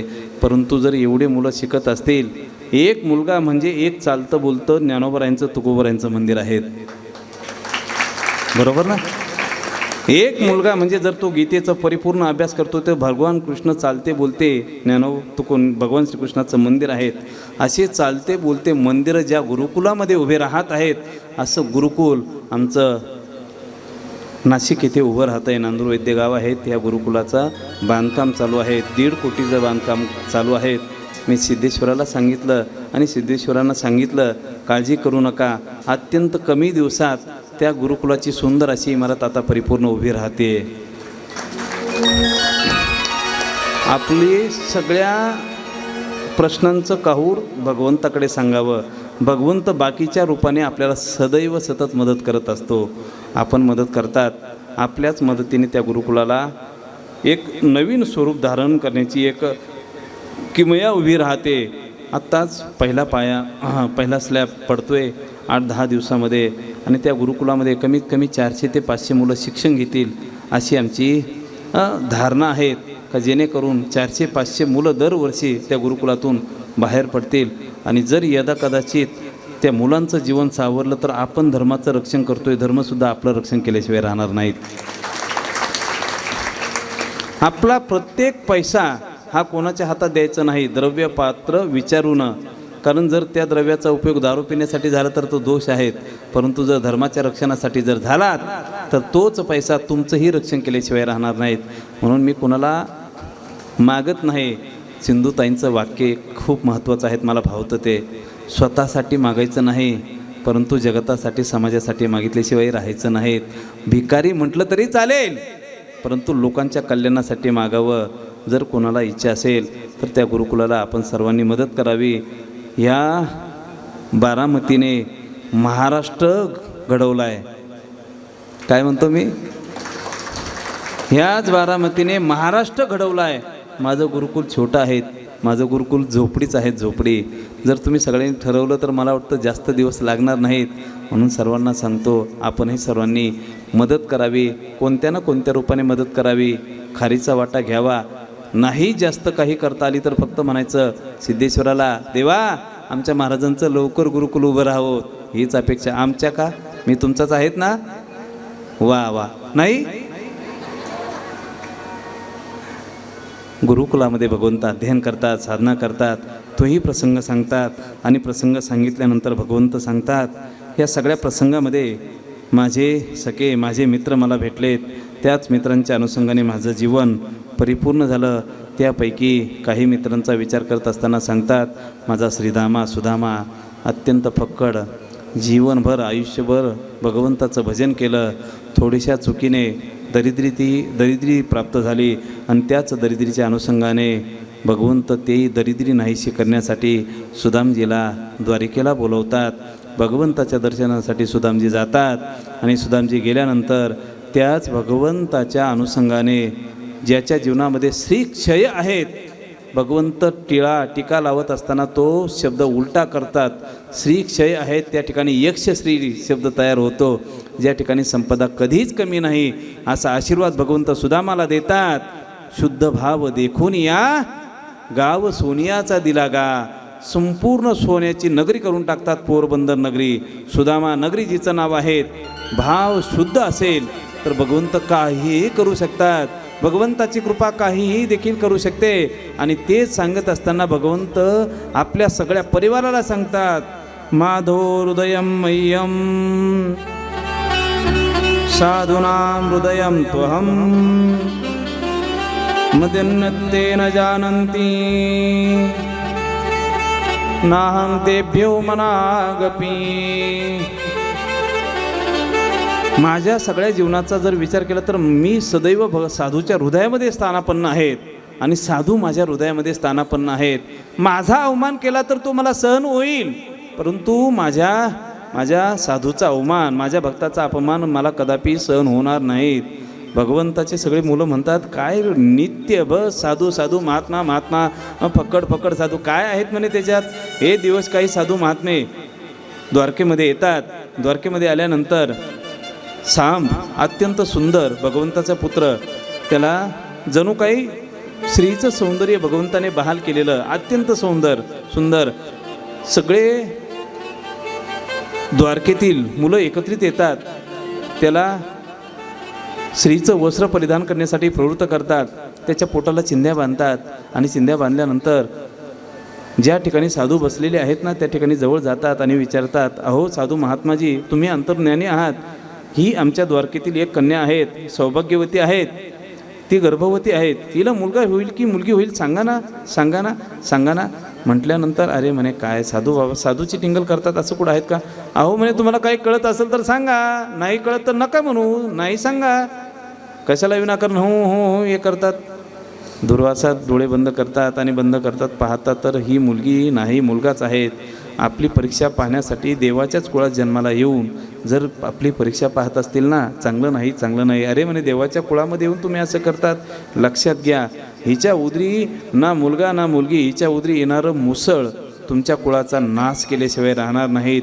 मुसळ म्हटल्याबरोबर अंगावरचे कपडे काढले जातात. ज्या चिंध्या होतात ना त्या चिंध्या नसून त्याच्यातून मुसळ बाहेर पडतं. बाकीचे जास्त अतिशहाणे सांगतात काळजी करू नका, सगळं मुसळ समुद्राच्या किनाऱ्यावर जाता घासून टाकतात. घासल्यानंतर तुम्ही जेव्हा खोबरं किसतात, खोबरं सगळं किसलं जातं पण थोडासा तुकडा राहतो ना, तसं सगळं मुसळ किसून टाकलं जातं आणि सगळा तो भुस्सा पाण्यामध्ये सोडला जातो. थोडासा तुकडा राहतो, पाण्यात टाकला जातो. आता सगळे शांत होतात, परंतु त्याच द्वारकेमध्ये आता महात्मा यायला तयार नाहीत. वसुदेवजी देवकी विचारतात, काय झालं कोणी काय येत नाही. महर्षी नारदजी सांगतात, घडलेला सगळा वृत्तांत सांगितला जातोय. द्वारिका अवनतीच्या दिशेने वाटचाल करतंय. आता तुम्ही तुमच्या उद्धाराचा प्रयत्न करा. त्याच वसुदेवांना, त्याच देवकी मातेला उद्धाराचा पर्याय सांगितला जातोय. नवयोगेश्वरांची कथा सांगितली जाते. 24 दत्तगुरूंचे अवतार, त्याच दत्तात्रयांच्या गुरूंचे वर्णनं ह्या ठिकाणी सांगितले जातात. पंचप्राण, पंचतत्व, सगळ्या गोष्टींचा विचार करत असताना, भगवंताच्या त्या गुरूंचा विचार करत असताना, गुरुदेवांचा विचार करत असताना सांगितलं जातं. आणि सांगितल्यानंतर आता गुरु बिना कोण दिखावे वाट, गुरुशिवाय पर्याय नाही. गुरु दीक्षा दिली जाते. जे न संगे पितया वसुदेवासी, जे न संगे माते देवकीशी, ते गुह्य अर्जुनेशी बोलत असे. भगवंताने आपल्या आईबापांना जे तत्वज्ञान सांगितलं नाही ते तत्वज्ञान अर्जुनाला सांगितलं. आईबापांना कुणी सांगितलं? महर्षी नारद त्या ठिकाणी वसुदेवांना उपदेश करतात आणि वसुदेव देवकी आपल्या स्वतःचा उद्धार करण्यासाठी वनामध्ये निघून जातात. उद्धवाला सांगितलं जातं, लेका आता तू जास्त वेळ थांबू नको, तुला बद्रिकाश्रमाला जावं लागेल. भगवंताच्या चरणकमल पादुका घेऊन उद्धवजी आता मार्गस्थ होतात. सगळे एक दिवस सगळे यदू एकत्रित येतात आणि सांगतात आपली थोडीशी जीवनामध्ये मोज मस्ती केली पाहिजे ना, समाधान आहेत ना त्याच्यात, आपण काहीतरी केलं पाहिजे ना, काहीतरी केलं पाहिजे. पैसा असला तर त्या पैशाचा विनियोग पार्टी करण्यासाठीच केला पाहिजे ना. पार्टी लाखो रुपये खर्च करतात, परंतु सद्धर्माला माणसांची प्रवृत्ती होत नाही बरं का. चांगल्या कामासाठी लाख रुपये एका दिवसाला उडवणारे माणसंसुद्धा पाहायला मिळतात. त्याच यदुकुळामध्ये जन्मलेले सगळे एकत्रित येतात आणि प्रवास क्षेत्रावर पार्टी करण्यासाठी आपल्या भाषेमध्ये जातात आणि बस त्या ठिकाणी मदिरापान केलं जातं. मदिरापान केल्यानंतर अगोदर मस्ती केली जाते आणि मस्तीमध्ये त्यांच्यामध्ये एकमेकांमध्ये भांडण होतं. त्या भांडणाचा परिणाम एवढा विकोपाला जातो की एकमेकांना मारायला सुरुवात करतात. एकमेकांना मारण्यासाठी प्रयत्न करत असताना काय मारावं म्हणून अवतीभोवती इकडे तिकडे पाहतात, तर त्याच प्रवास क्षेत्रावर उगलेलं लव्हाळं, ते लव्हाळं उपटतात, एकमेकांना मारतात आणि सगळं यदुकुळ त्या ठिकाणी निस्तनाभूत होतंय, संपन्न होतंय, संपून जातं. लव्हाळ्याने कुठं प्राण जातो का? लव्हाळ्याने नाही. जे मुसळ उगळून पाण्यामध्ये टाकलं होतं ना, त्याचा सगळा भुस्सा प्रभास क्षेत्रावर एकत्रित होतो आणि एकत्रित आलेल्या त्या भुस्स्यातून लव्हाळं जन्माला येतं. विनाश यदुकुळाचा, संपूर्ण यदुकुळ विनाशाच्या दिशेने वाटचाल करते. आणि आता भगवंत विचार करतात, सुखदुःखे समे कृत्वा लाभा लाभो जया जयो. भगवंत गोकुळात आले तरीही आनंद होता, पुतना आली तरीही आनंद आहेत. भगवंत वृंदावनामध्ये वेणू वाजवतात, आनंद आहेत. गोपाळांची संगत आहेत, आनंद आहेत. कंसाला मारतात तरीही आनंद आहेत. पळवून जाता युद्धातून तरीही आनंद आहेत. आणि आता द्वारका स्थापन केल्यानंतर तरीही आनंद आहेत. यदुकुळाचा विनाश झाला तरीही भगवंताच्या चेहऱ्यावरचा आनंद कमी झाला नाहीत. भगवंत एका अश्वत्थाच्या वृक्षाखाली पायावर पाय ठेवून बसलेले असतात. आपण असं पायावर पाय ठेवतो ना, असं टेकून बसल्यानंतर एक पाय दुसऱ्यावर ठेवतो, असा टेकून बसतात. आणि टेकून बसल्यानंतर दूरवर असलेला एक पारधी बाण व्याध असा बाण लावून बसलेला आहे. एखादं पाडस येईल, एखादा प्राणी येईल आणि त्याला आपण मारूया. दूरवर असलेल्या भगवंताचं ते स्वरूप जसं काय एखादं हरीण बसलेली आहेत की काय अशी अवस्था होते. हरीण बसलेलं आहेत का काय म्हणून तो हरणाला मारण्यासाठी सुसुकरत असा बाण सोडतो. आणि तो बाण जेव्हा भगवंताच्या अंगुष्ठाला लागतो, जवळ येऊन पाहतोय तर आपण भगवंताला बाण मारला. डोळ्यातून अश्रूंच्या धारा येतात. व्याध रडू लागतोय, भगवंत हसू लागतात. लेका म्हणे आता बरं झालं पहा बरं. देवा मी तुम्हाला बाण मारलाय आणि बरं झालं. काय झालं बरं? काही नाही म्हणे, फिटमपाट झाली म्हणे. फिटमपाट कशी काय म्हणे? काही नाही म्हणे, मागच्या जन्मातलं कर्ज होतं ना रे बाबा, ते कर्ज आता मी फेडून मोकळा झालो. काय कर्ज होतं मागच्या जन्मात? मागच्या जन्मात मी झाडाला अडून बाण मारला तुला. वाली चुकी नव्हती वालीची. भगवंताचा आणि त्याचा काही संबंध नसताना सुद्धा ते ऋण डोक्यावर थांबलं. तेच ऋण फेडण्यासाठी तोच वाली पुढच्या जन्मामध्ये व्याध होतो आणि भगवंताला बाण मारतो. बाण मारल्यानंतर आता भगवंत म्हणतात पुढचा जन्म घेण्याची वेळ येणार नाही. आपले फिट्टमपाट झाली, कर्ज फेडलं गेलं. भगवंत म्हणतात आता मला जाण्याची वेळ आली. सगळ्या आकाश मंडळामध्ये भगवंताची धाटी होते, देवतादिकांची धाटी होते. भगवंत कोणत्या मार्गाने येणार, कसे येणार. भगवंत म्हणतात प्रत्येक अवताराची मीमांसा वेगळी आहेत, परंतु ह्या अवतारामध्ये मी कुठेही जाणार नाही. कोठे नका पाहू, करा हरिकथा, तेथे अवचिता सापडेल. ज्या ठिकाणी भगवंताची कथा चालू आहेत ना, त्याच ठिकाणी मी नित्य राहील. हे भगवंताचे शब्द अजून सांगू का? जर तुम्हाला आजही भगवान श्रीकृष्णाचं दर्शन घ्यायचं असेल तर कुठे जाऊ नका. स्वतः भगवंत कुठे आहेत आपण रोज आरतीमध्ये म्हणतोय. हा श्रीकृष्ण गीते वेदी मन पूर्ण ग्रंथ नवे. हा श्रीकृष्ण गीते वेदी मन पूर्ण अनन्य होता या शरण खचित टळे जन्म मरण. त्रितापदाती चिरई शांती नाथई वदती कृष्णपदी ठेवो माथा.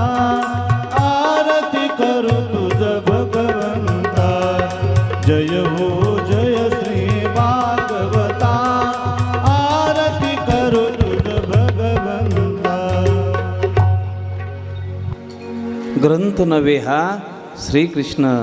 जेव्हा जेव्हा आपल्याला इच्छा होईल भगवंताचं दर्शन घ्यायचं ना, काही नाही, यायचं श्रीमद भागवत महापुराणावर डोकं ठेवायचं आणि जसं आपण कथा ऐकतो ना पुन्हा पुन्हा ध्यान करायचं. भगवंताचे केस असते असे असतील, भगवंताचं स्वरूप असं आहेत, भगवंताचे डोळे असे आहेत. तुम्ही त्या भागवतालाही प्रश्न विचारा, त्याच भागवतातून अनेक तुषार आपल्याला आल्हादता प्राप्त करून देतील आणि भगवंताचं तेच स्वरूप त्याच स्वरूपाचं दर्शन झाल्याशिवाय राहणार नाही. म्हणून जीवनात हीच कथा आपण रसपान करत आहात. खूप सुंदर अशी कथा संपन्न झाली. राजा परीक्षितीला ही कथा सांगितल्यानंतर पहिला प्रश्न विचारला जातो, राजा अजून जगायचं आहेत का? अजून जगायचं आहेत का? अजून जीवन पाहिजे का? मी तक्षकाला परत पाठवीन एवढी ताकद माझ्यामध्ये आहे. शुकदेवजी पुन्हा विचारतात. शुकदेवजी विचारतात तेव्हा राजा परीक्षिती म्हणतो, जगायचं जो मरणार आहे त्याला जगायची इच्छा असते. मी तर अमर झालो ना. अमरा आहा खरे की पहा कुठे, माझं जीवन अमर झालंय. ह्या अमृताचं रसपान केल्यानंतर आता माझ्या जीवनात मरण कशाचं आहे? देवची बरे तुका म्हणे खरे तुम्ही, माझं जीवन अमर झालंय आणि अमर असं अमृत रसपान करून माझं जीवन परिपूर्ण झालं. शरीर संपेल. राजा परीक्षिती, जोपर्यंत कथा अमर आहेत ना तोपर्यंत तुम्ही राजा परीक्षितीचं नाव कायम आठवणीत ठेवाल का? राजा परीक्षितीचं जीवन अमर झालं. शुकदेवांचं पूजन केलं जातं. शुकदेवजी वनामध्ये भगवंताचं भजन करण्यासाठी निघून जातात. पद्मासन राजा परीक्षिती पद्मासन घालतोय आणि त्याच ठिकाणी तक्षक येतोय. फक्त राजा परीक्षितीच्या चरणकमलाला स्पर्श करतोय. स्पर्श केल्याबरोबर योगाग्नीच्या सहाय्याने राजा परीक्षिती पंचमहाभूतांमध्ये विलीन होऊन जातोय. भगवंताच्या त्याच दैदिप्यमान दिव्य परमज्योतीमध्ये राजा परीक्षिती दिव्य ज्योत सम्मिलित होते. राजा परीक्षितीचं जीवन परिपूर्ण होतंय. आपलंही जीवन परिपूर्ण व्हावं अशी जर अपेक्षा असेल प्रत्येकाच्या जीवनात एकदा तरी भागवत कथा ऐकावी. महाराज गेल्या वर्षी ऐकली होती, एकदा तरी का ऐकावी? का पुढच्या वर्षीची ऐकण्यासाठी भेटली पाहिजे. मागच्या जन्मी मागच्या वर्षी ऐकली, ह्याही वर्षी ऐकली, परत पुन्हा कधीतरी ऐकायला भेटावी. कुठपर्यंत ऐकायची? सदा सेव्या श्रीमद भागवती वार्ता.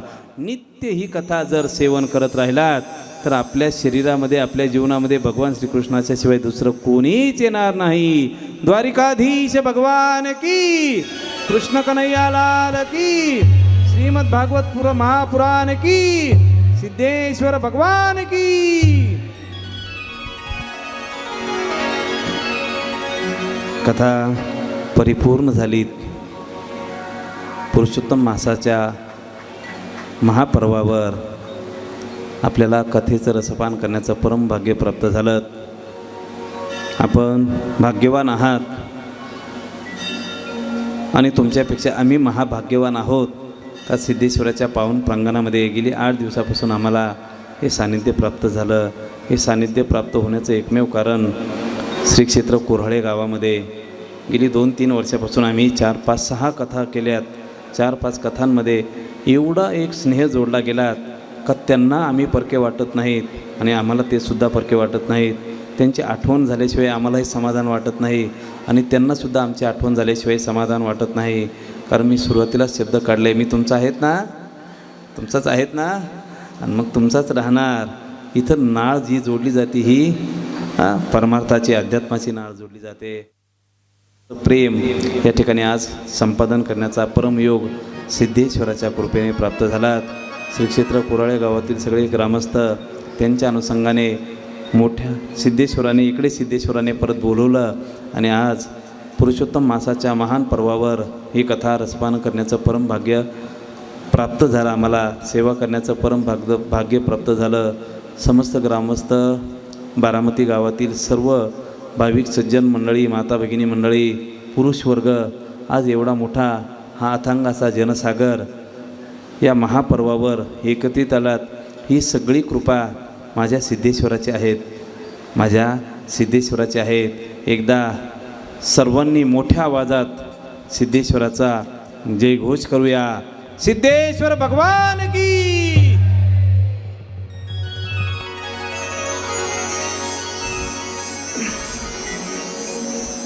आज ह्या प्रांगणामध्ये सिद्धेश्वराची नित्यसेवा जे करतायत आमचे समीर काका दाते आणि त्याच अनुषंगाने आमचे माऊली ज्यांचं संपूर्ण परिवार सिद्धेश्वरासाठी त्यांनी जीवन वाहिलेलं आहे. मी आज खूप आनंद घेतला, खूप समाधान वाटलं. आज ओटी होती माझ्या सिद्धेश्वराला. त्या ओटीचं भगवंताला लावण्याचं, भगवंताला चढवण्याचं थोडंसं भाग्य आम्हालाही प्राप्त झालं.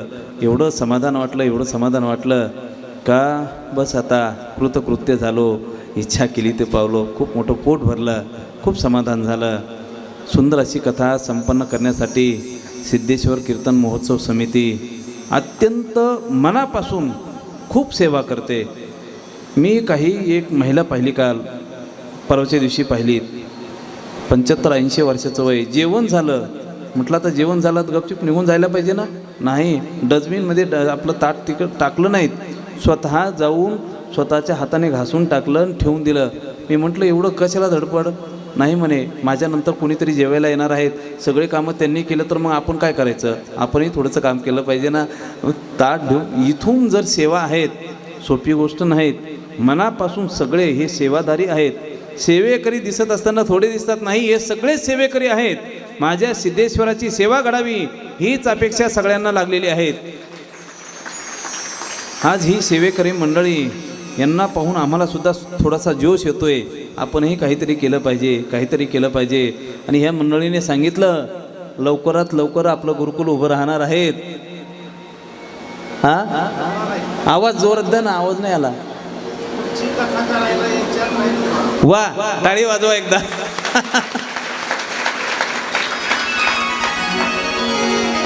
सर्वांना कोटी कोटी धन्यवाद. या संपूर्ण सेवेकरी मंडळीला सुद्धा कोटी कोटी धन्यवाद. असंच प्रेम जोपर्यंत ह्या कुडीमध्ये प्राण आहेत ना, तोपर्यंत आमच्यावर राहू द्या, हीच सर्वांना प्रार्थना. आणि जाता एक सर्वांना विनंती आहे.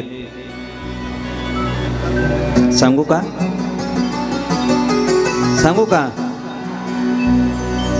मिलन 7 दिन का हमारा तुम्हारा, मिलन 7 दिन का हमारा तुम्हारा.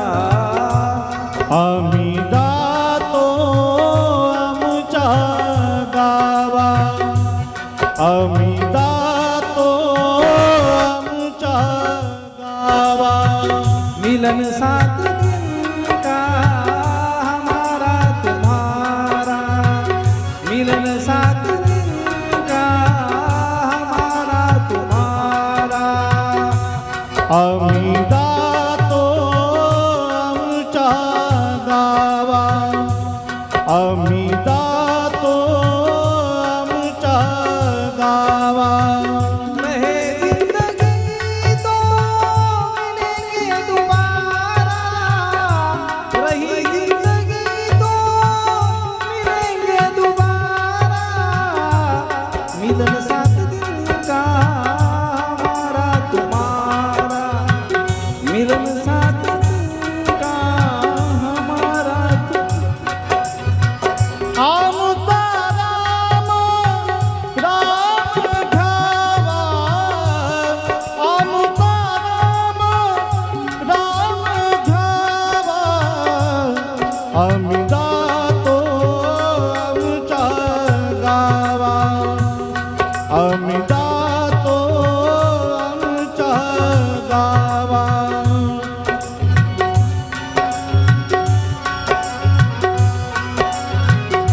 मिलन 7 दिन का हमारा तुम्हारा, मिलन 7 दिन का हमारा तुम्हारा.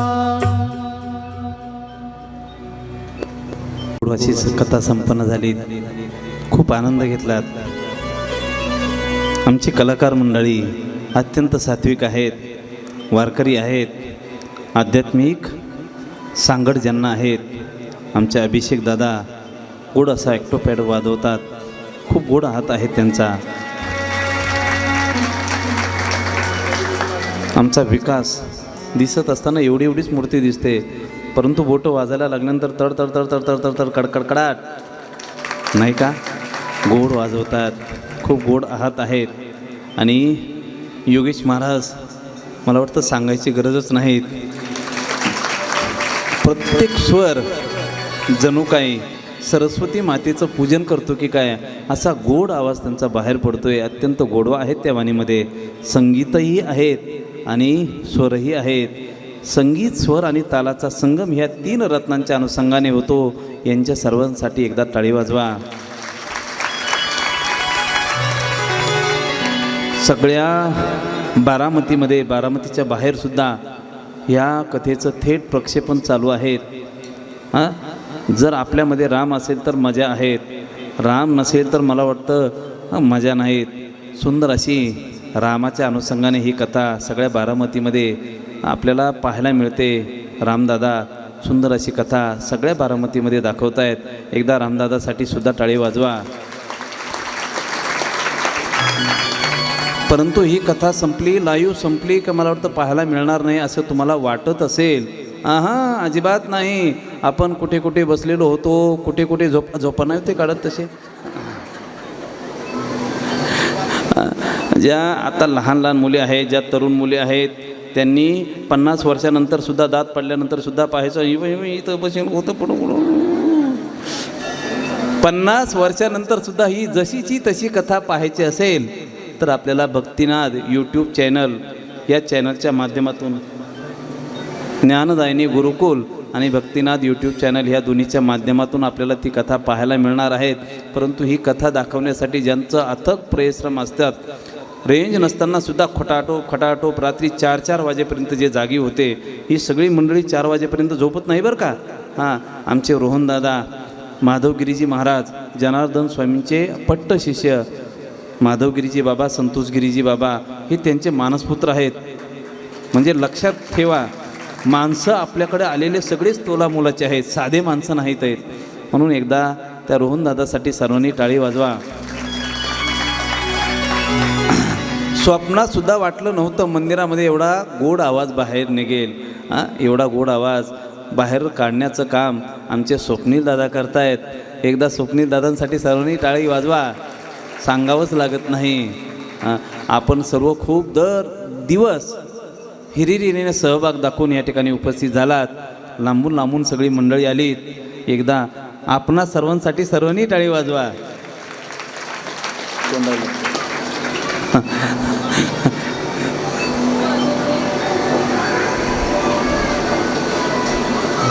नाही का. एवढ्या लांब आपल्याला अयोध्येला जावं लागलं असतं, एवढ्या लांब आपल्याला वृंदावनामध्ये जावं लागलं असतं, एवढ्या लांब आपल्याला कैलासामध्ये भूते पाहायला लागले असते. हे सगळं शोधत असताना किती अडचण आली असती हो, किती अडचण आली असती. परंतु बिचारे एवढे प्रामाणिक भूत आपल्याला इथं आणून दिले. शंभू महादेवांना कधी पाहिलं का तुम्ही? कधी पाहिलं? जसंची तसं हुबेहूब आणण्याचं काम. पार्वती मैया किती सुंदर दिसत होती, रुक्मिणी मैया किती सुंदर दिसत होती, भगवान श्रीकृष्णाचा आविष्कार किती सुंदर दिसत होता. हे आणणं सोपं नाही. सगळ्या देवता दिकांना भूतांना पटवण्याचं काम एकाच व्यक्तीने केलं. कोण? सुरेशानंद शास्त्रीजी, ज्यांचं वृंदावनामध्ये वास्तव्य झालं एकदाच. वा, म्हणजे तुमच्या टाळ्या सांगतात का किती आनंद झाला. अत्यंत गोड मूर्ती आहेत. आमच्यावर अत्यंत प्रेम करणारी ही सगळी मंडळी रत्न आहेत. आम्हाला त्यांच्याशिवाय होत नाही आणि तेही कुठंतरी आमची आठवण ठेवतात म्हणून आम्हाला बरं वाटतं, नाही का. एकदा पुनश्च खूप खूप खूप आपल्याला धन्यवाद. सुंदर अशाच कथा संपन्न झालीत. अशीच कथा आपल्या जीवनात नित्य राहोत आणि असंच सांगायला आपल्याला परमभाग्य प्राप्त होत, हीच अपेक्षा व्यक्त करतो. काय सांगायचं? जर यदा कदाचित तुम्ही अमृतकुंभाला आलात, नाशिकला आलात, तर येत असताना अगोदर फोन करा. आपल्याकडे नंबर आहेत, मोबाईल आहेत. असा एकही जीव नाहीत का ज्याच्याकडे आज मोबाईल नाहीत. कुंभमेळ्याचं आमंत्रण आताच सर्वांना दिल्या जात आहेत. परंतु कुंभमेळ्याला येत असताना अगोदर आमंत्रण, अगोदर दर्शन मात्र आपल्या गुरुकुलाकडे या. सर्वांनी गुरुकुलामध्ये येऊन मुले कशा प्रकारे घडली जातात आणि कशा प्रकारचा अभ्यास करतात, कशा प्रकारचं चिंतन करतात हे पाहण्यासाठी एकदा आपणही सर्वांनी त्या गुरुकुलाला भेट द्यावी हीच अपेक्षा व्यक्त करतो. आपल्याकडे या कथेचा दिव्य प्रकाश प्राप्त झालात म्हणून त्याच कथेचा दिव्य प्रकाश दीपज्योतीने दिव्याने आपण साजरा करणार आहोत. आजची आरती